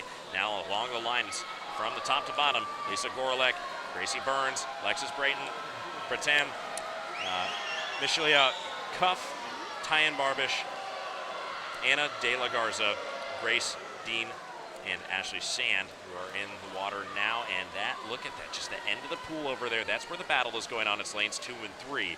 Gracie Burns and Lexus Breton, they are fighting it out for that first place position right now. And do not count out Liza Gorlick.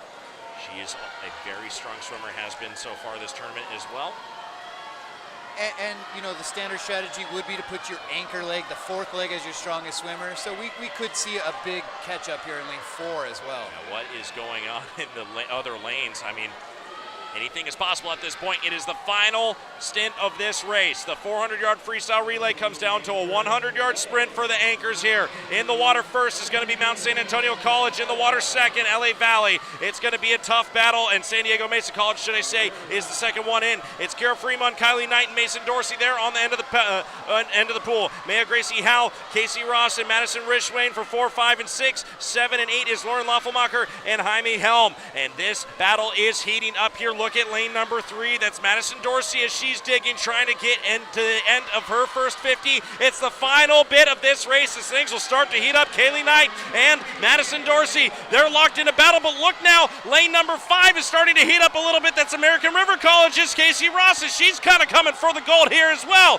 The lane has turned. It's lane number 3. They're in first. It looks like lane 3 and 2 are now locked in a battle. Kaylee Knight, she might have a little bit of an advantage here. Here comes the final little bit of this race. Who's got it? It's going to be Kaylee Knight. She's coming into the end. Does she have the reach to grab first? She does, and it's going to come down to 0.3 of a second. Oh my goodness. San Diego Mesa College in second place. San Antonio College, or should I say San Diego Mesa takes it in first place. San Antonio College in second place. And third place in that 5th lane, American River College. They made up a lot of time in that race. In the 4th lane, Grossmont College, they'll take 4th place. In the 1st lane, LA Valley College, man, they started out hot, slowly dipped down, but that was a very, very close race across the board. And then in 6th place, we have San Joaquin Delta College. Or check that, in 7th place, San Joaquin Delta College, and in 8th place, we have Las Positas College. My goodness, we are done with the B final. It is time for the A final. The dance party is in. Everything is starting to heat up just a little bit. We are ready for the women's 400-yard freestyle relay coming up right now. Coach, oh man, that was a good race. That was a good race, and that just sets us up for the final race, right? The A final for the 400 free relay. The women look to finish off a great meet with a real strong relay here, you know? Yeah, it's the heat number 2 A final. Palomar College will be at the top lane with Elena Pena, and Diablo Valley College will be in the second lane with Caitlin Klaus. In third lane, CR College, Cameron Bussey. In lane number 4, Santa Monica College, Risa Akatsu. In lane number 5, Santa Barbara City College, McKenna Bloom. In lane number 6, Orange Coast College, Destiny Hernandez. In lane number 7, Santa Rosa Junior College with Ruby Gonzalez. And in lane number 8, College of the Sequoias with Macy Hyder. It is time for the championship to play out right before our eyes. This crowd is getting excited, multiple people on their feet. It's hard not to want to just stand for this whole event. You know, it's always a phenomenon that when the last relay, because we always finish on a relay, all your teammates are done, and you look behind the lanes, both sides behind the block, and on the other side, it's packed. Everybody's here cheering for their You're teammates. seeing guys and girls from all the teams stacked up and ready to go just to cheer on their teammates. We love this energy. This very exciting. Places 1, 2, and 3 pretty much locked in for the state championship standings, but anything can change. Anything is possible here in the final moments as we get ready for the heat number 2, A final, women's 400-yard freestyle relay. The girls are in position.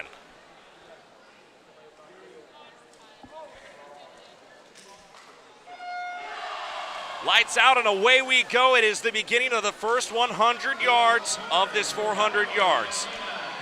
All teams look relatively even. This is the first 50 that they will be completing. Jumping out just immediately in my attention is going to be lanes 3 through 5.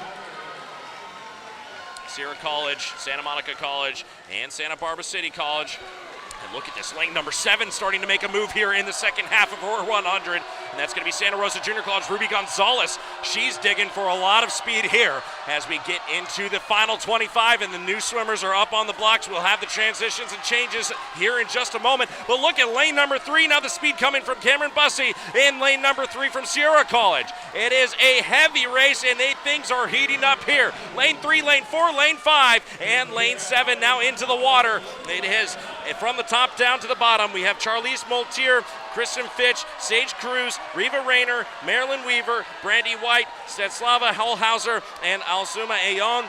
She is the final swimmer into the water as things are starting to move quicker. Lane number 4 now, it is Santa Monica College, Reva Rayner. She's been good all weekend as well. Now in that first position, she is locked in a battle with Sierra College's Sage Cruz. Yeah, Sierra College showing why they're one of the highest ranked teams here. Strong freestyle so far through 2 swimmers. Yeah, we have Sage Cruz, and then lanes 5 and 6, Santa Barbara City College, Marilyn Weaver, and Brandy White from Orange Coast College kind of locked in that battle as well down here on the near side, towards, at least from our perspective and the camera perspective.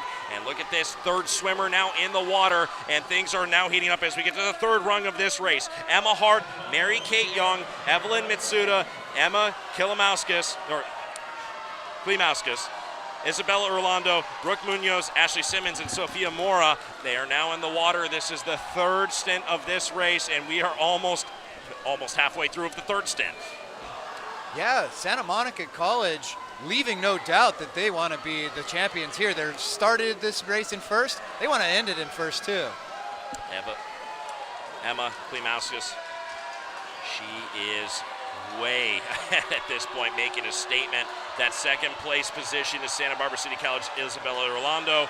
She had a good race earlier today. We were talking about it, Coach. Backstroke, yeah. Backstroke. Klimauskas, a couple of close 2nd places, but she's going to love taking first in this one. Yeah, there she goes, Klimauskas into the wall, and now they have the final swimmer of the night for Santa Monica City College, Emily Lester, in the water. From the top lane down to the bottom lane, it's going to be Alessandra Fleischman, Marlia Kling, Isabella Wilhelms, Emily Lester, Chloe McKay, Giselle Quinones, Joy Parker, and Jillian Lambert. Everybody is in the water, and they are almost halfway done with the final 100 yards of this race. It's going to be Santa Monica City College and Santa Barbara City College for that 1st and 2nd. That's what we know for sure at this point, barring any type of tragedy here. Emily Lester, she's getting into the final 25. She has to make a turn and go, but look at this final anchor position from Santa Barbara City College. She's kind of getting some speed up, and Chloe McKay is trying to push here. Does she have enough? I don't know if it's going to be enough. Emily Lester from Santa Monica City College is coming in screaming to the finish line, and that's going to do it. Emily Lester takes it for Santa Monica City College. It will be Santa Barbara City College, Chloe McKay next, and here comes the 3rd place, just in time, Orange Coast City College. Giselle Quinones touches the line, and then Sierra College, Isabella Wilhelms will touch the wall, and then our final times are up there on the board. Coach, I need a breath. Yeah, and I think we saw exactly what we expected to see.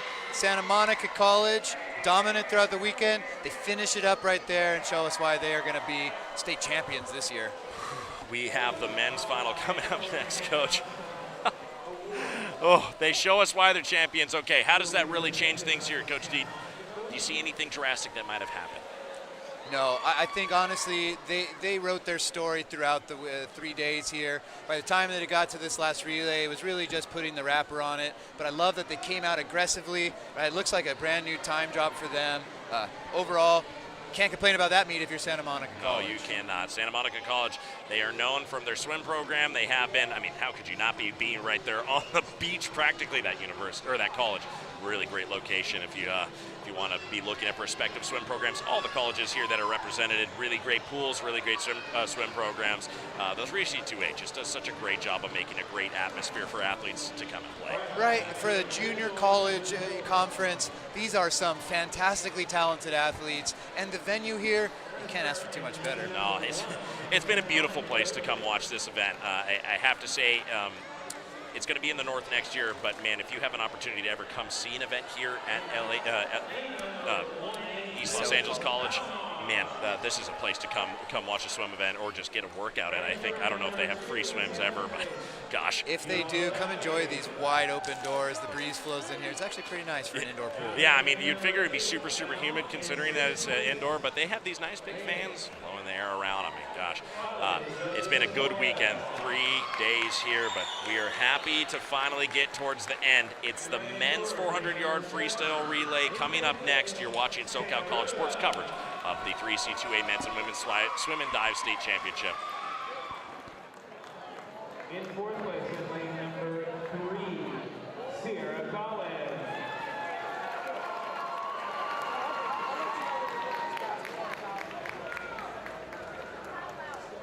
In third place, in lane 6, Orange Coast College. In second place, in lane number 5, Santa Barbara. And your champions in lane number 4, the team of Risa Katsu, Riva Renier, Emma Klimauskas, and Emily Lester. Coming to time of 3:33.67, Santa Monica.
It is the men's 400-yard freestyle relay, the final 2 heats of tonight's event. It is going to be an incredible tournament to look back on. Lots of state records broken and changed. Coach, let's get into it. Santa Rosa Junior College, Andrew Morris. He'll be in lane number 1. Rosemont College, Trevor Arnaz in lane number 2. Lane number 3, Golden West College, Thomas Kelly. In lane number 4, College of the Sequoias, Zachary Welch. In lane number 5, Las Positas College, Zachary Zuhar-Kerr. In lane number 6, Modesto College, Seth Fisher. In lane number 7, American River College, Thomas Townsend. In lane number 8, Shasta College, Matthew Beam. And we are, hold everything. Yeah, no yelling allowed on the start for good reason. So they're going to go ahead and give him one more shot there. There was a kid screaming. Oh, no. Just got to tell those kids to not make any noise. Very difficult. For anybody who doesn't have kids. Yeah. And you know, the rules are actually kind of strict. Those guys, once they say take your mark, are not allowed to move a single muscle. So a little distraction like that is really unfair. All right, and we are underway here in the first stint of this race. They're almost done with their first 50. No clear leader right now. They make their turns, and here comes the leader, maybe. It looks at like lane number 4 and lane number 3. Golden West College, Thomas Kelly and Zachary Welch are kind of locked in a battle right now. And looking down at lane number 1, Santa Rosa Junior College, Andrew Morris is kind of making a fight for that first place position as well.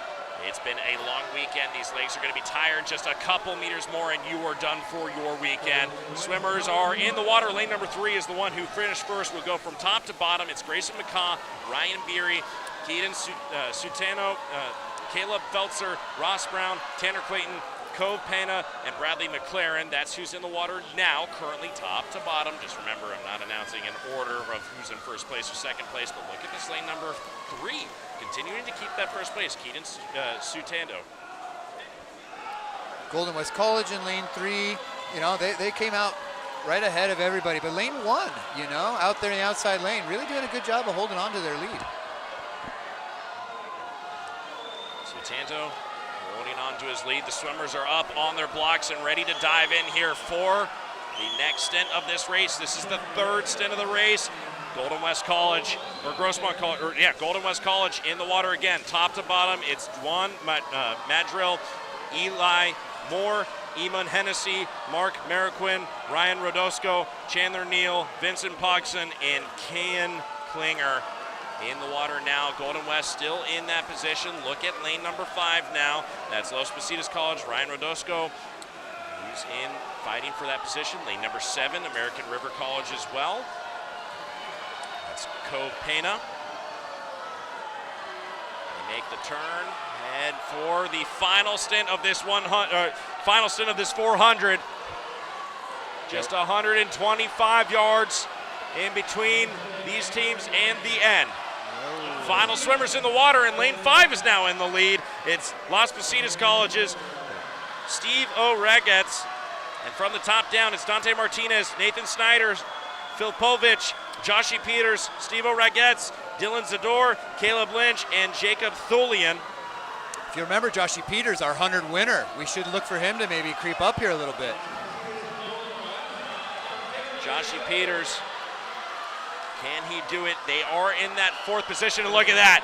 Look at that, abreast at the final turn of this race. Here we go, Coach. Hey, another good one. Let's see how they finish. Come on, boys. In that 3rd lane, you have Filipovich. He's digging in the 4th lane. Joshy Peters. Joshy Peters, does he have enough to take gold? He does. He takes it in the B final, and it is a matter of 0.73 of a second. And wow.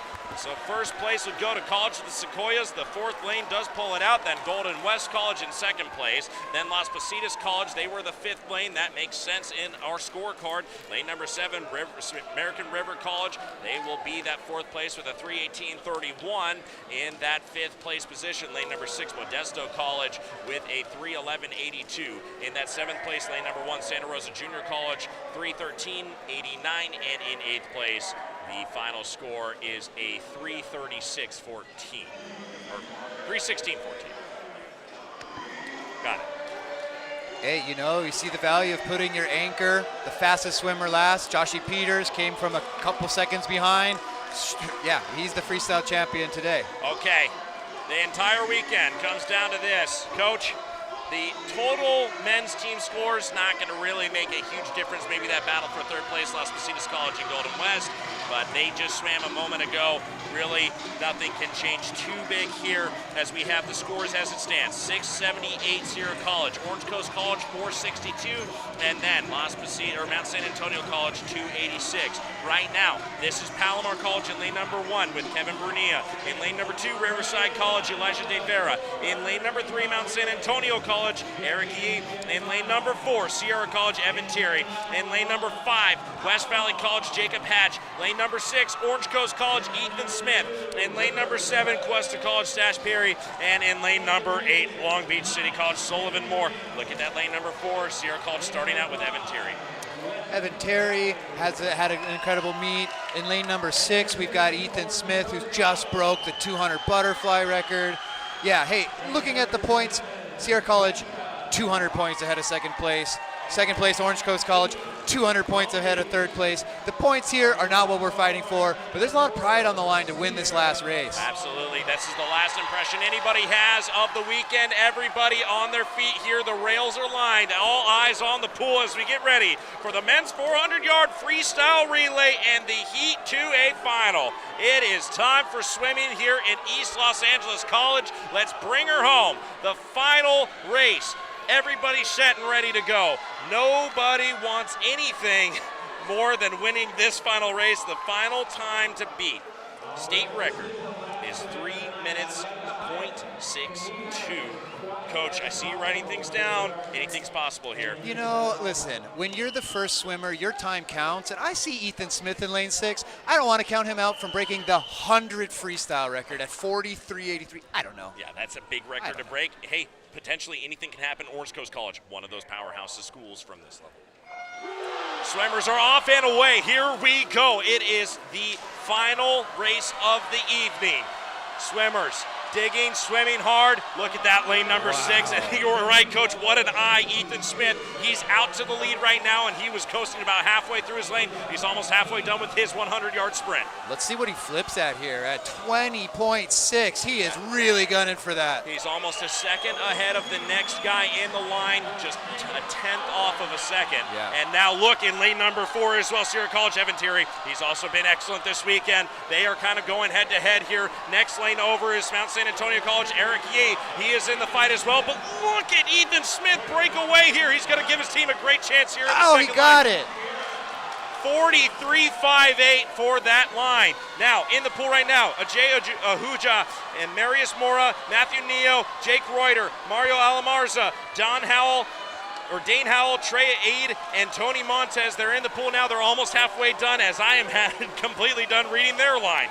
Yeah, so, normally we would put our fastest swimmer last, but because that first swimmer does get an official time, they chose to put Ethan Smith first. Pays off with a new state record in the 100 freestyle. Holy Toledo. Trey Aid is now the next swimmer up for, check that, Dane Howell is the next swimmer up for Orange Coast College. They have a lot to scream for here as they get into the third rung of the ladder of this 400. We're halfway through. Orange Coast College in the water first, and Mount San Antonio College, Sierra College, West Valley College now in the water. It's everybody in the water now. Jacob Rockman, Jesus Lopez, Samuel Slezak, Christopher Nehart, Derek Hanel, Matthew Simpson, Ethan Merritt, and Kai Goiko, and they are all in the water now. Yeah, and OCC having used their best swimmer already, they got to know that they're just trying to hold on here. And here comes the pressure in lane number 4, Sierra College putting it on. That's Christopher Nehart, also been a name that we've talked about a whole bunch this weekend. They're about drawn even. They spin just a little bit off each other. This is a big last leg of this race. My goodness, here we go. The final stint of this race. It doesn't get any more stressful than this. Orange Coast College in the water first, then followed by Sierra College. It's Timothy Goddard, Tyler Ledette, Isaiah Huerta, Andrew Espinosa, Alec Mortensen, Mason Parker, Andrew Lopez, Emmanuel Quincinto, and we are almost here. It's getting down to the wire. These swimmers are putting it all in. The battle for first place is in. Hey, through 3 lengths, OCC is on state record pace for the entire relay here, too. OCC and Sierra College, here it comes. We have in the water for Orange Coast College, Mason Parker, and in the water for Sierra College, Andrew Espinosa. He needs to get about a half second on Parker. Parker, he's digging for the end. It's for everything. Here he goes into the final bit of the race. All the way into the wall. Will he do it? Yes! He does! Oh, goodness gracious, 2:58, a brand new state record, crushing it. It is over 2 seconds, Coach. It's about 2 seconds for the state record, 2:58.94. Holy Toledo! Oh, man, the first team in this conference ever under 3, and a heartbreaker in lane 4. The second place team also would have broken the state record if it hadn't just been smashed by OCC in lane 6. All right, well, we want to hear the score. It's a 3-minute .52 that would have beat the previous state record if it wasn't for a 2:58. Oh my gosh, third place for West Valley College. They have 3:06.05. Fourth place in the race is lane 3, Mount San Antonio College with a 3:06.44. In lane number 8, Long Beach City College ends in 5th place with a 3:18.90. I need to catch my breath. In lane number 2, Riverside College with a 3:09 flat. And finally, in 8th place, Palomar College with a 3:10.58. Oh my goodness, Coach. Is that exciting enough for you? You know, that may have been one of the best races I've ever called in my career as a broadcaster. My goodness, Coach. This is why we love swimming. This is why we think this sport is awesome. That was just fun to watch. From the beginning, watching Ethan Smith come out, blazing new fastest mark in the individual 100 free, and then the whole team followed it up with a team mark. I mean, that's a total team effort, and gosh, Orange Coast College, congratulations. Flat out, congratulations. You know what, Sierra College? congratulations as well. That's incredible. Sierra College, the dominant team this weekend. They win by over 200 points, but OCC goes home. Yeah. Happy. They come home with many team or state records. And we just talked about it. You go home with the final race in your bag. You got to be happy about it. Feels pretty good. Feels pretty good. Well, this is going to do it for most of our coverage here. Guys, I want to extend a huge thank you to everybody who came and watched this event here and everybody who came and watched this event online. Everybody, we have been so happy to bring this coverage to you. Coach Adam, do you have any final thoughts that you want to bring up? Emery, let me just say thank you to you and to everyone here at East LA College. This has been an absolute blast for me. Yeah, Shalette in our ears. He already said it, but yep, second place. We just said it a second ago.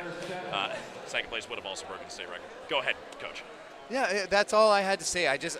I'm grateful to have seen this. I had a blast. And honestly, just congratulations to all these athletes, not just the winners, but coming out here and competing. It's fun to see. Yeah, we are still thinking, I'm not sure if we have the time right now. We're going to potentially cover the trophy presentation for the teams who won it all, but I just want to say on my behalf, thank you to everybody who helped on with this tournament. Mike Cepeda, our executive producer, SoCal College Sports, owner and operator. A thank you to George Montagakis from the 3C2A. He's one of our friendly faces around here that we get to work with on a day-to-day basis, producing this entire tournament from the broadcast perspective. We were working in tandem. He's my partner in crime down in the broadcast booth ordinarily with the directing side, Eric Shalette. He's our director for this weekend. He did a great job, and I hope everybody has appreciated the efforts from the production team, our camera operators. I'm terrible on last names, but it's Tiara on the cam on the floor, and we have Josh on the camera up top, and then just all the hard work and effort that's put in by everybody. And Coach Adam Gonzalez, thank you so much for your commentary, your insight, your knowledge. It's so helpful to be able to get that kind of inside view. My absolute pleasure. All right, for everybody, my name's Emery Johnson. We're signing off for the last time. We are probably going to stay for the trophy presentation, but we still have to check some things out here. We're signing off for now. This is the men's and women's swim and dive state championship 2023 from East Los Angeles College. Everybody, thank you and have a good night.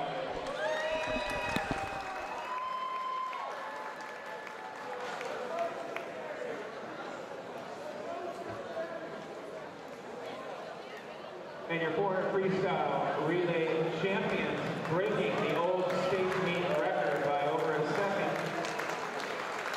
With their leadoff, Ethan Smith breaking the state record in the 100 freestyle. The team of Ethan Smith, Danny Powell, Matthew Simpson, Mason Parker, Orange Coast College.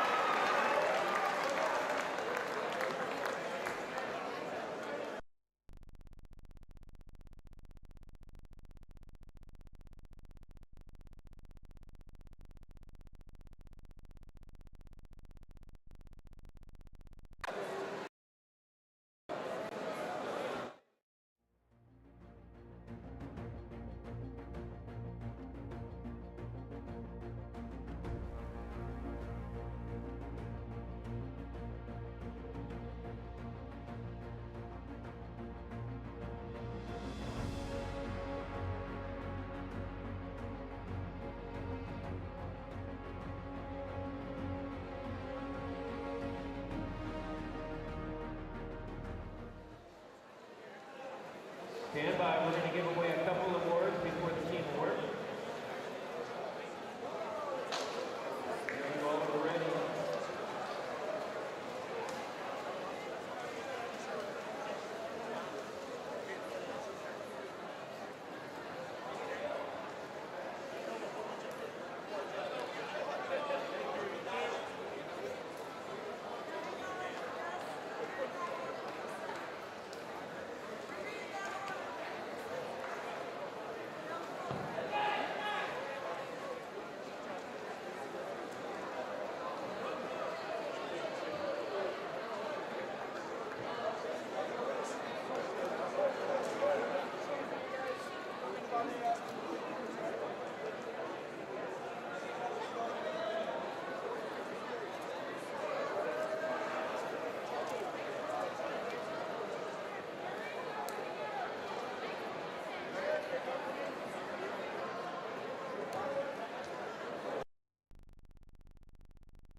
Congratulations, Smile.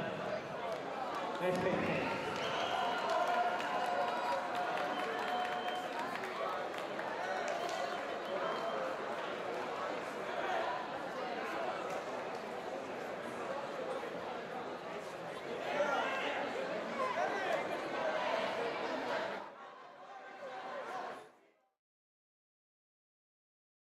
Our next award is the Men's Diver of the Year.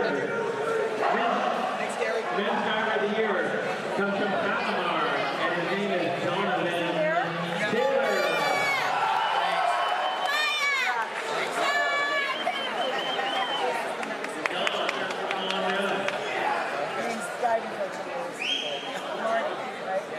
Donovan, if you're in the building, come on now, get your picture taken, pick up your hardware. If not, can we get a power to it? Come on now. Next, Women's Dive Coach of the Year from Santa Rosa, Eddie Stevens.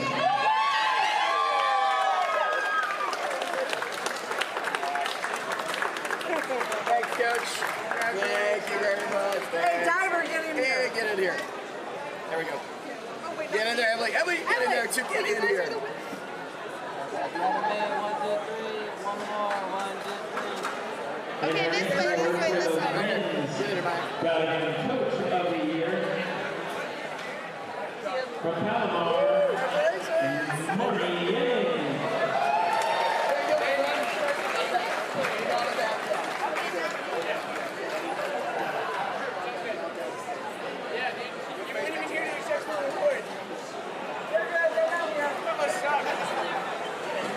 All right, I have the Women's Swimming Award now. Performance of the meet. This goes to Isabella Orlando of Santa Barbara for her 200 backstroke.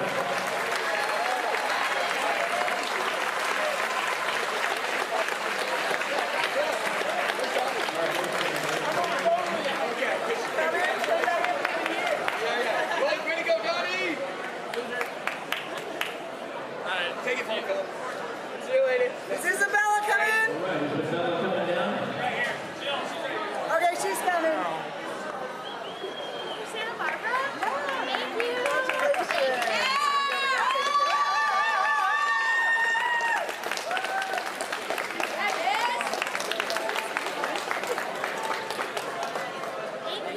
Next up, we have the Swimmers of the Year. This year we have co-swimmers of the year. They are Mia Park from El Camino and Courtney Selvicek of Brianza. Come on in, Mia and Courtney, get your picture taken.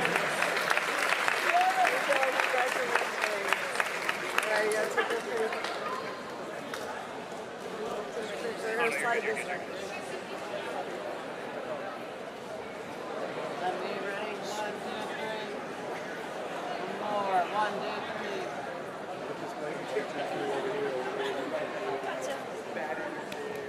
Congratulations.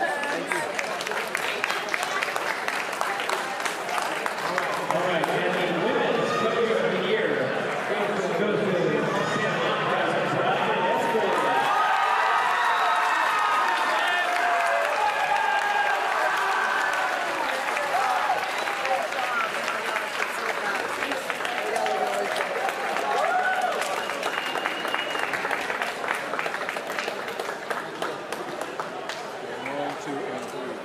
Congratulations. Great job.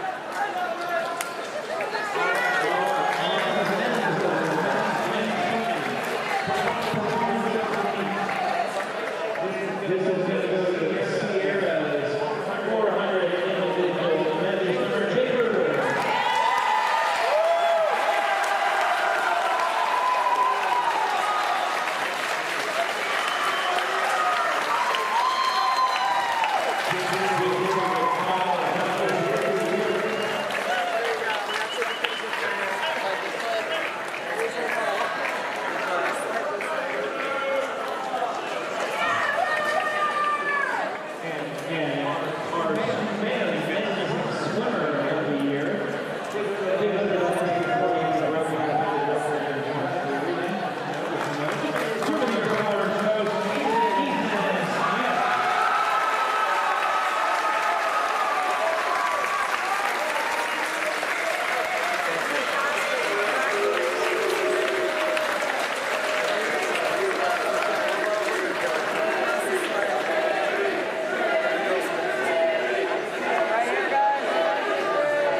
guys so much. And the men's coach of the year award goes to Sierra's Chris.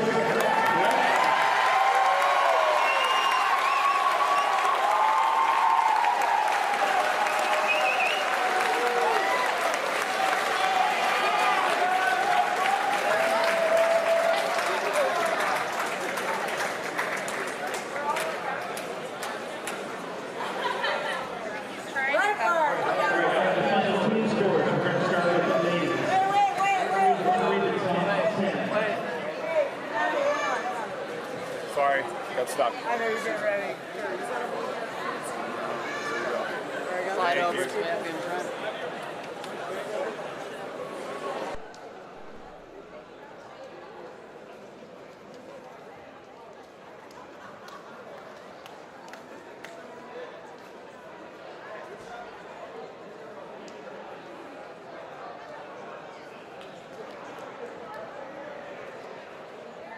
All right, I'm going to read the women's team scores starting at 10th place. In 10th place with 150 points, American River. In 9th with 158, West Mountain. In 8th with 173.5, Riverside. Now's the time to go by. In 7th with 193, Diablo Valley. In 6th with 201, Power. In 5th with 204 points, Santa Barbara. In 4th place with 211, Santa Rosa. In 3rd place with 233, Orange Coast. Wait, Maddie! Time out. You gotta get out trophies. Have Orange Coast come up. Have them come up. We have the coach from Orange Coast Women's, 333 points, 3rd place coach.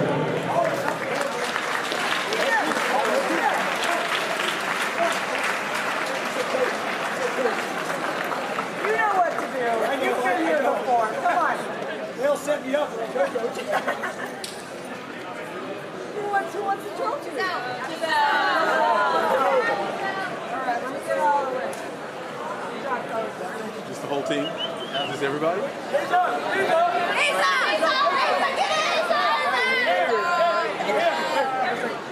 Just everybody? Just out of my toes so I can go. Got everyone? All right. Look at the middle line. The red shirt.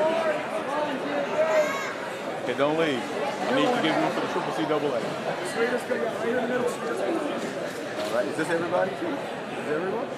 All right, 1, 2, and 3. 1, 2, and 3. I get Last one. Quick.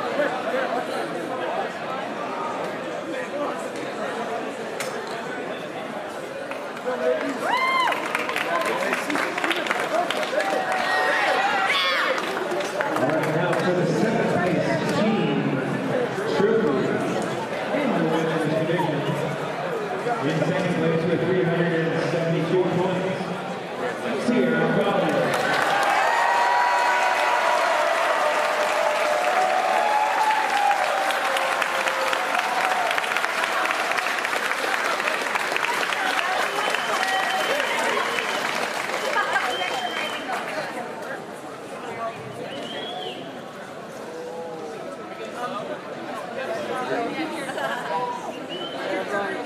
Wait a minute, where's the coach?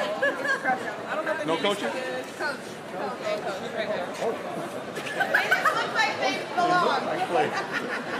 Guys, ready? 1, 2, 3. One more. 1, 2, 3. All right. Mary, don't fall over. All right,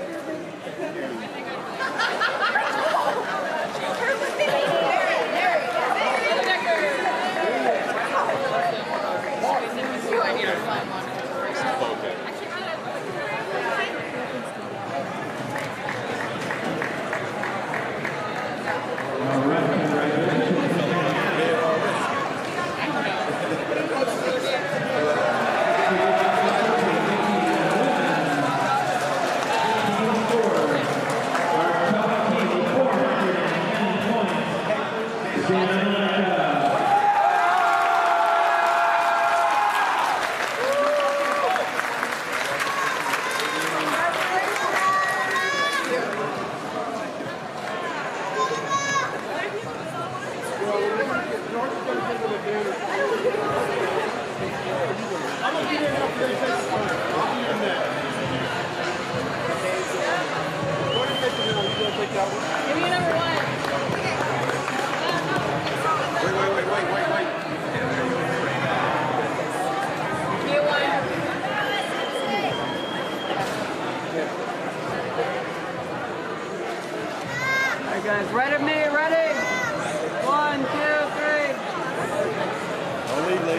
smiling faces.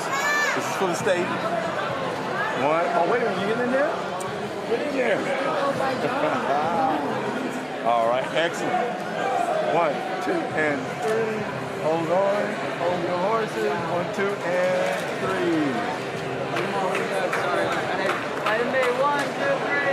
One more. 1, 2, 3. All right, we got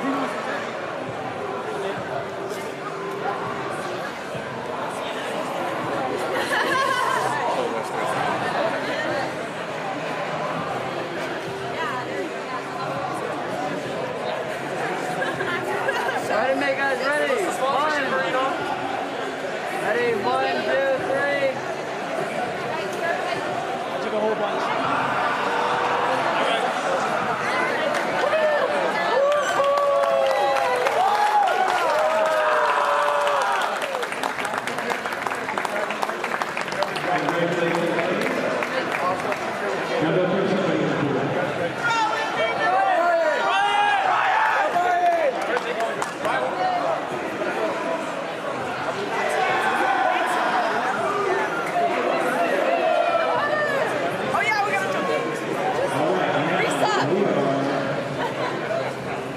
Maybe don't take that.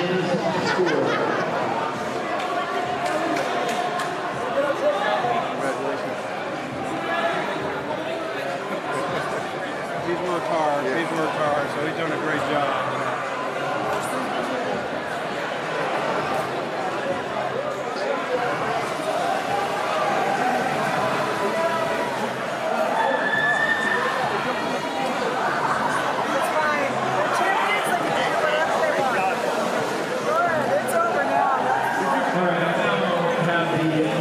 Scores. We're going to start with the top 10. In 10th place, 155 points, Riverside. In 9th place with 185, West Valley. And in 8th place, 188, College of Sequoia. In 7th place with 207 points, West Valley.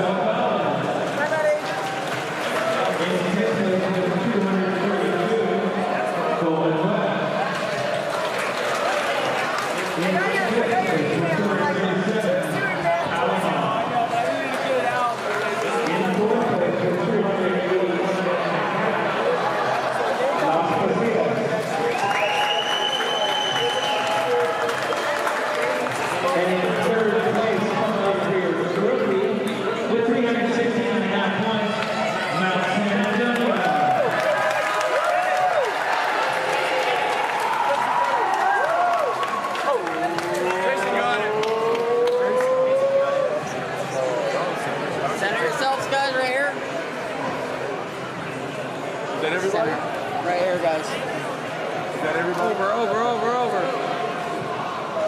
Center yourself. Two of you come out from the other side. One more. There we go. All right, guys, on me. Ready? 1, 2, 3. Sorry. 1, 2, 3. Ready to go, guys. Get in the way there. Here we go. I'm gonna back up a little pace. 1, 2, 3. Thank you.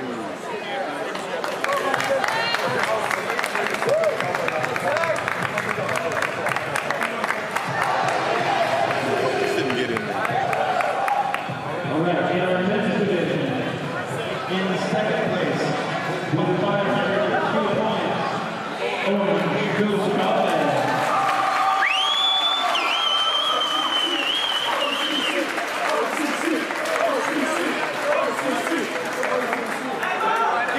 Chest, get him next to the chest. Get him next to Matt. Get on.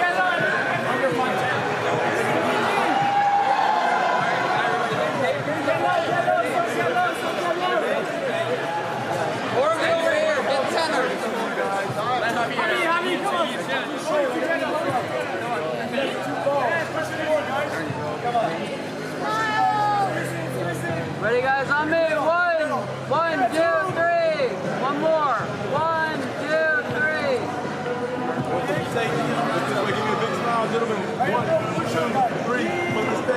Thank you. One more. Thank you. One more.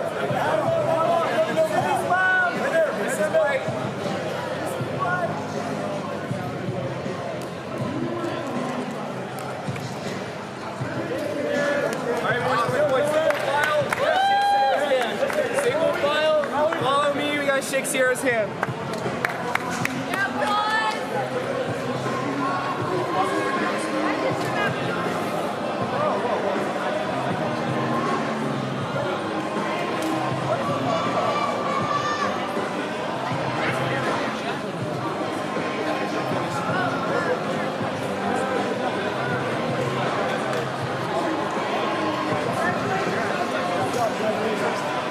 And last but not least, we have the men's champions with 712 points. Sierra College.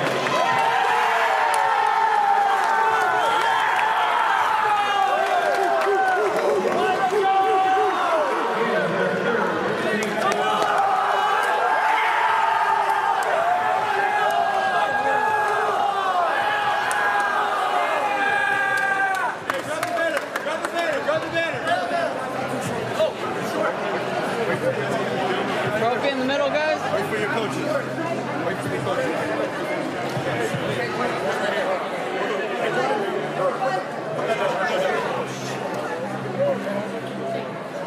That's the right part. Hey, whoa, hey, whoa.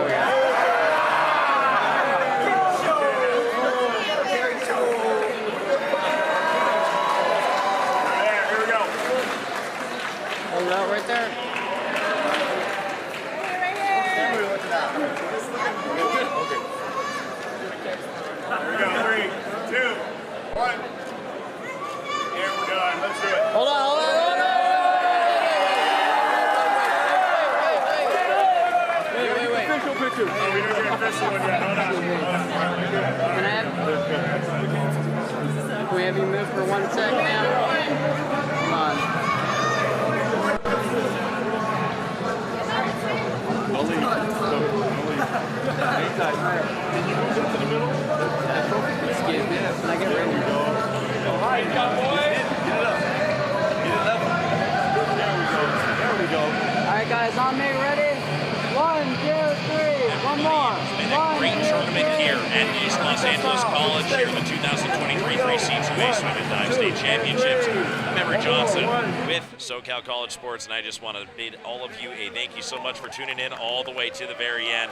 The final championships have been crowned. Santa Monica City College will take the victory in the women's bracket. In the men's bracket will be Sierra College. Everybody, on behalf of the entire crew here, we bid you a good night. Thank you for watching.